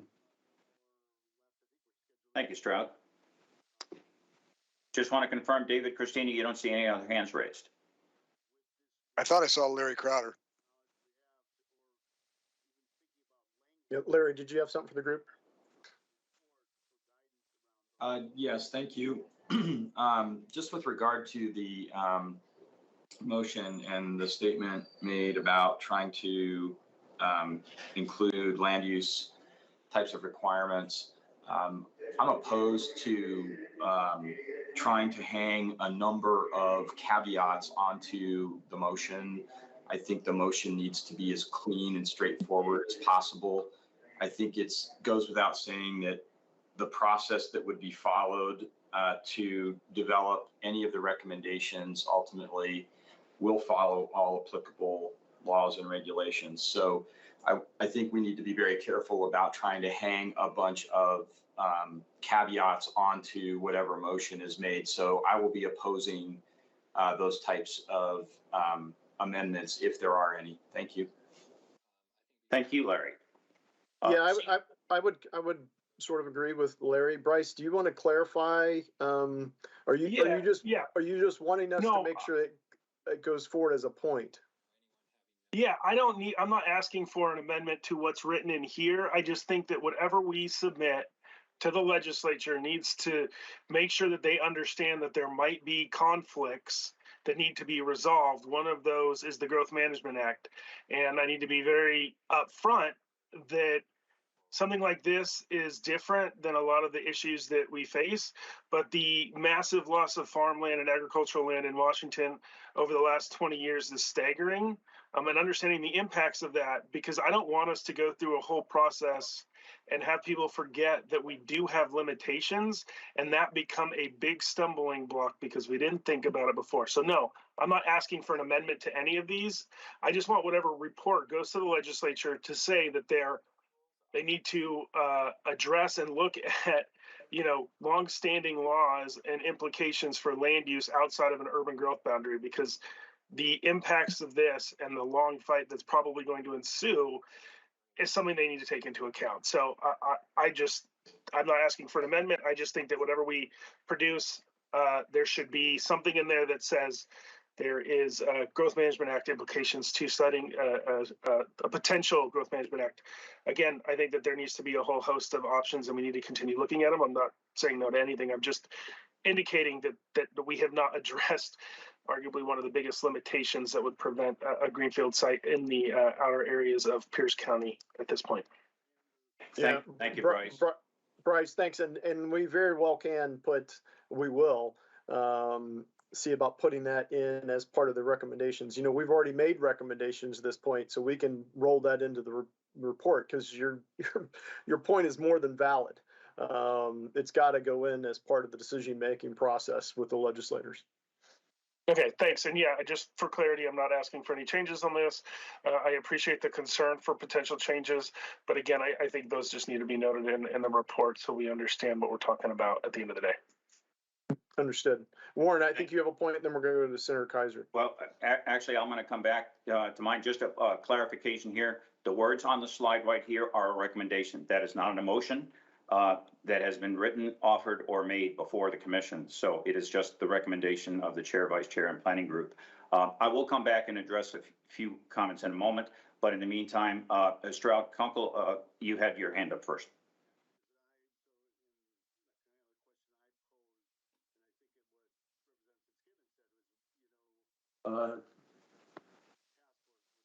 Yep, we can hear you, Stroud.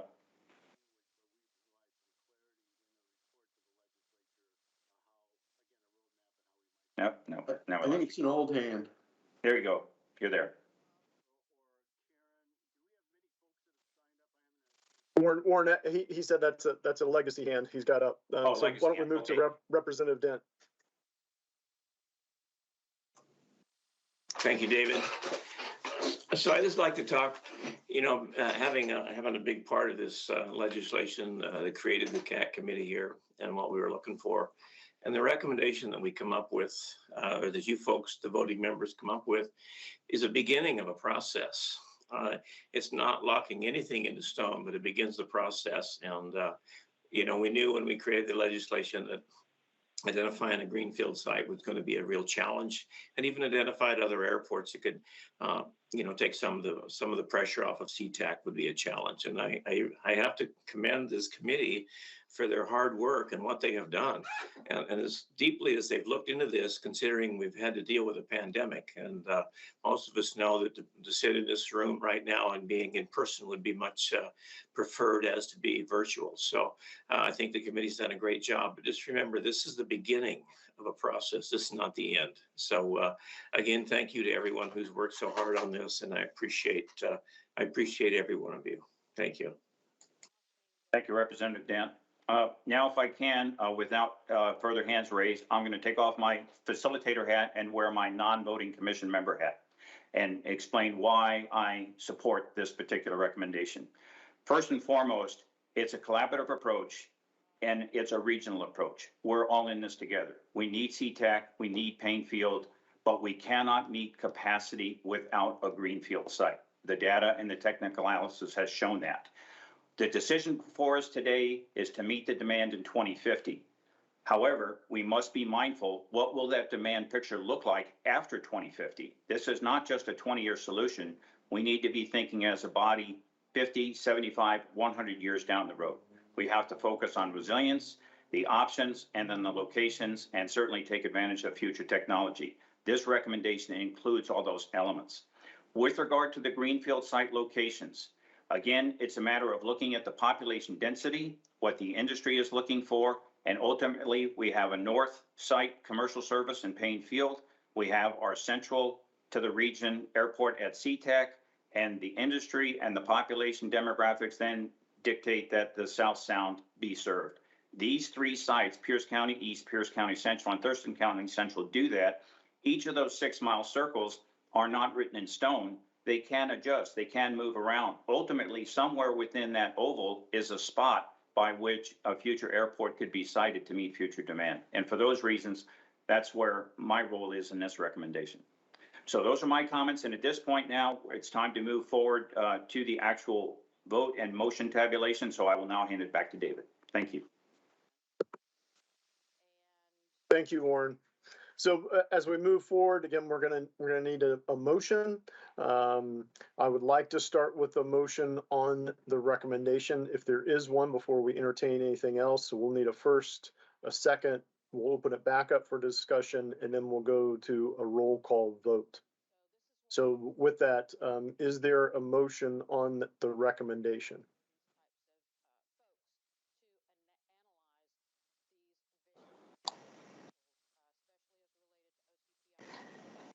David, it's Lauren.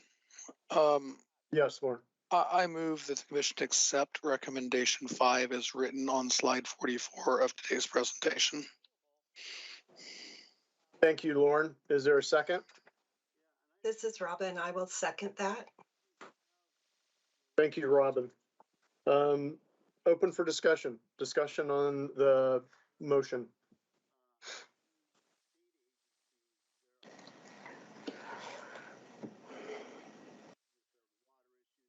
Steve, please.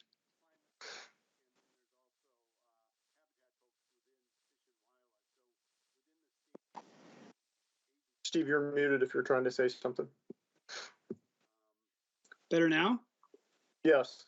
Okay, better now. I'll be voting in favor of the motion. And I just want to make this short statement about that. I think based on the statements I heard during our presentations today, and our commission's expression today to an ongoing commitment to applying our environmental guiding principles to the decision we're making, which I believe include assessments of community public health impacts relating to noise and pollution, this is the right option for us based on everything that we have studied. I'll be voting in favor. Thank you, Steve. And Stroud, sir, do you still have your hand up? Or do you have a point to make?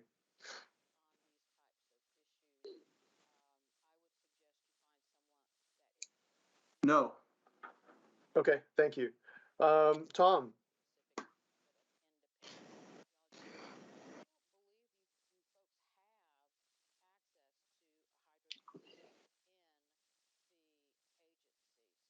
Tom, you're still muted if you're trying to speak.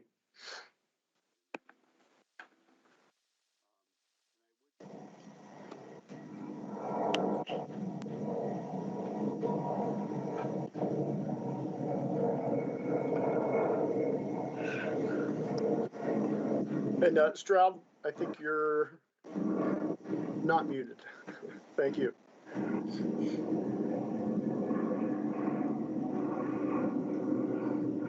Sorry, Tom, I'm looking for, oh, okay, yeah. Can you go back to the previous slide, please, for Tom?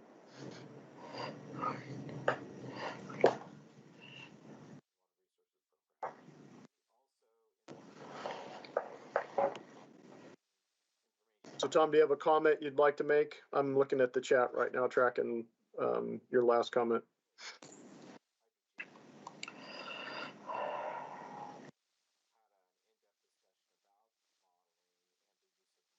Okay, seeing nothing from Tom, let's go back to the recommendation.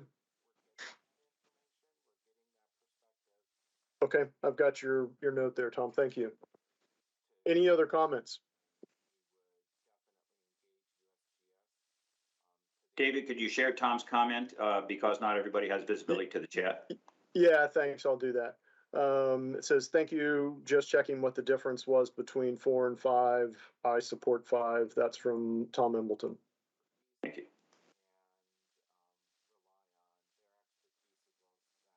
I'll give it just a second for any other comments. If there's a commission member, you can just unmute yourself and make your comment. Rudy, go ahead, please. Yeah, I don't know if this is appropriate. As a non-voting member, I can't vote, but I certainly, if I can, I would call for the question. Okay, thanks, Rudy. And yes, non-voting members are welcome to comment right now. Warren, go ahead, please. Yes, I was wondering about that, whether it was appropriate to comment as a non-voting member during the discussion after a motion. I want to come back and revisit Bryce's comments briefly, and I think to be mindful, when we think about this proposal and ultimately how we're going to meet this demand going forward, there are tons of issues surrounding infrastructure. And when we think of infrastructure, we think of roads and sewers and water and highways and rail and transportation. But part of the infrastructure that allows for a successful conclusion going forward is the legal and regulatory environment that allows that to happen. And that is the Growth Management Act. That's going to be state law. That's going to be federal environmental requirements and regulations, the FAA design standards. So when I think of infrastructure for a new airport development, all of that is inclusive, both the written word and the guidance by which we achieve this objective, as well as the physical facilities that we're going to be building. So I'd like to just say to Bryce that we're going to do this, and we're going to create the environment that it takes to be successful at the end. Thank you. Thank you, Warren. Bryce, go ahead. Yeah, I just want to say thank you again. I anticipate I will be voting for option 5 today as well. I did just, as we work through the process, I want to make sure that we don't forget and we think that we can inevitably override. I think that there is a lot going on, both from a public health, as Steve mentioned, that we do have when we talk about busy areas and having airports there. Those are major concerns. So I'm not trying to discount anybody's. I just want to make sure that as we go through the process, we are noting that there is a large regulatory issue with some of these, and it's not something that can't be overcome. I just need to reiterate that the land use issue is going to become probably a very large issue that we have to think about, talk about, and address the not just the full infrastructure costs, but also thinking about what does it mean to have growth pressures around areas such as that and other knock-on effects. So again, I appreciate that, and I think my comments will, inevitably show up in some form in the report, which I'm happy with. And again, I don't have much concern with this today. I just have to make sure that the charge I was instilled with when I was appointed is to make sure that we are looking at land use regulations throughout the process. Thank you, Bryce. Much appreciated. Okay, with that, I'm going to call for the vote. I'm going to read your name off for the voting members. Because we're on a Teams call, my preference is for you to say yes or no. So if you're saying yes, you support the recommendation or the motion. If you say no, you're not supporting it. So I'm going to go, I'll start with Jeffrey Brown. Jeffrey, and Senator Kaiser, you're not muted right now. Thank you. Yes, in favor. Thank you. Lauren Carr. Yes. Thank you, Lauren. Steve Edmondson. Yes. Tom Embleton. And Tom, if you can't unmute yourself, if you could put it in the chat, please. Tom says, I am supporting the recommendation. That's a yes. Mark Inglesian.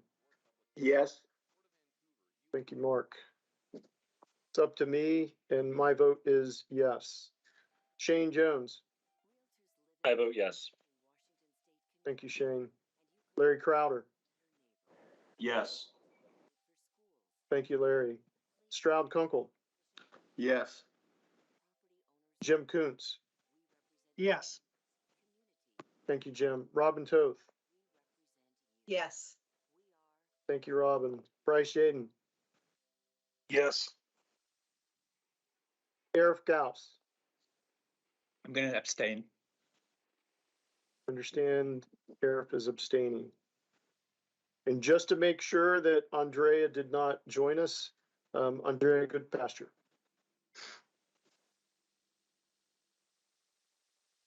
Okay, nothing heard from Andrea, so she did not join the call. So with that, the yeses have it. The motion carries with one abstain. Thank you all very much for the discussion and the additional comments, especially those made by Bryce and Steve, and for the members of the public that weighed in with their discussions. We will do a better job of making sure that we communicate with you and trying to fix these issues with the chat.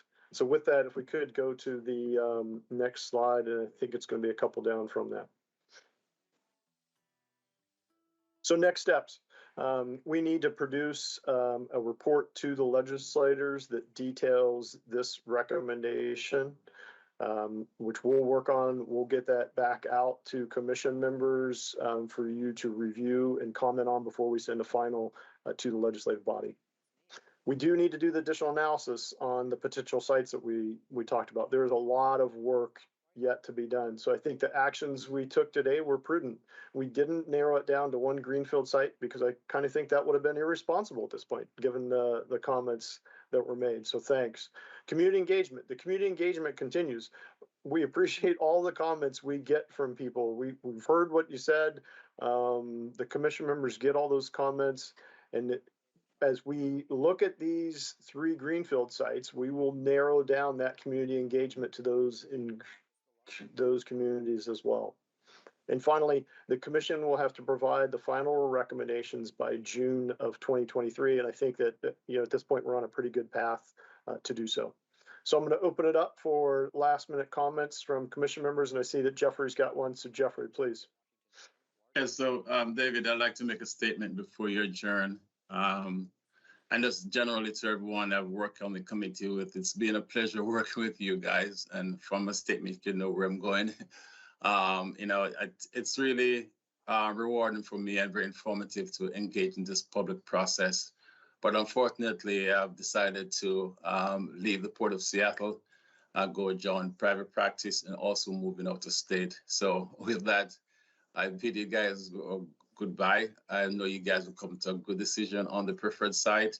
And in the interim, Claire, can you come on the camera, please? Claire Gallagher from the Port of Seattle will be temporarily taking my position until the port goes through the process of naming a replacement. So with that, guys, goodbye and good luck and all the best. Jeffrey, thank you, and good luck to you and your family. You've had a big impact on a lot of different things, not just with this commission. So you've been a great help, and all of your comments have been really helpful in this tough work. So thank you, and Claire, thank you for stepping up and helping out the team. So again, good luck to you, Jeffrey, to you and your family. Thanks. Eric. Hi, guys. Number one, I want to thank Jeffrey. He's been an absolute asset to the region. So thank you for all your great work in the region. We're certainly going to miss you, Jeffrey. And then secondly, I wanted to explain my reason for abstaining on the vote. Plainfield is currently in a process of going through our airport master plan. It hasn't been adopted. We haven't completed our public outreach. We have a lot more of that to do. And then obviously the plan has to be adopted by our elected officials. So since the motion involved included an assumption that we'll be adopting our airport master plan, growth plans, etc., that's not a certainty in any way at this point because we haven't completed the process. So that's the reason why I decided to abstain. Thank you. Thank you, Eric. Any comments? Okay, with that, again, I want to thank everyone that contributed to today's work, especially our consultant teams from Kimley Horn, PRR, and our own internal team, mainly the work of Rob Hodgman, who's done great work in trying to figure out this really difficult challenge that lies ahead of us. Again, I think we're on a pretty good path, and I appreciate everyone's input and sticking with the team. So with that, the meeting is adjourned. Everybody have a great day. Thank you.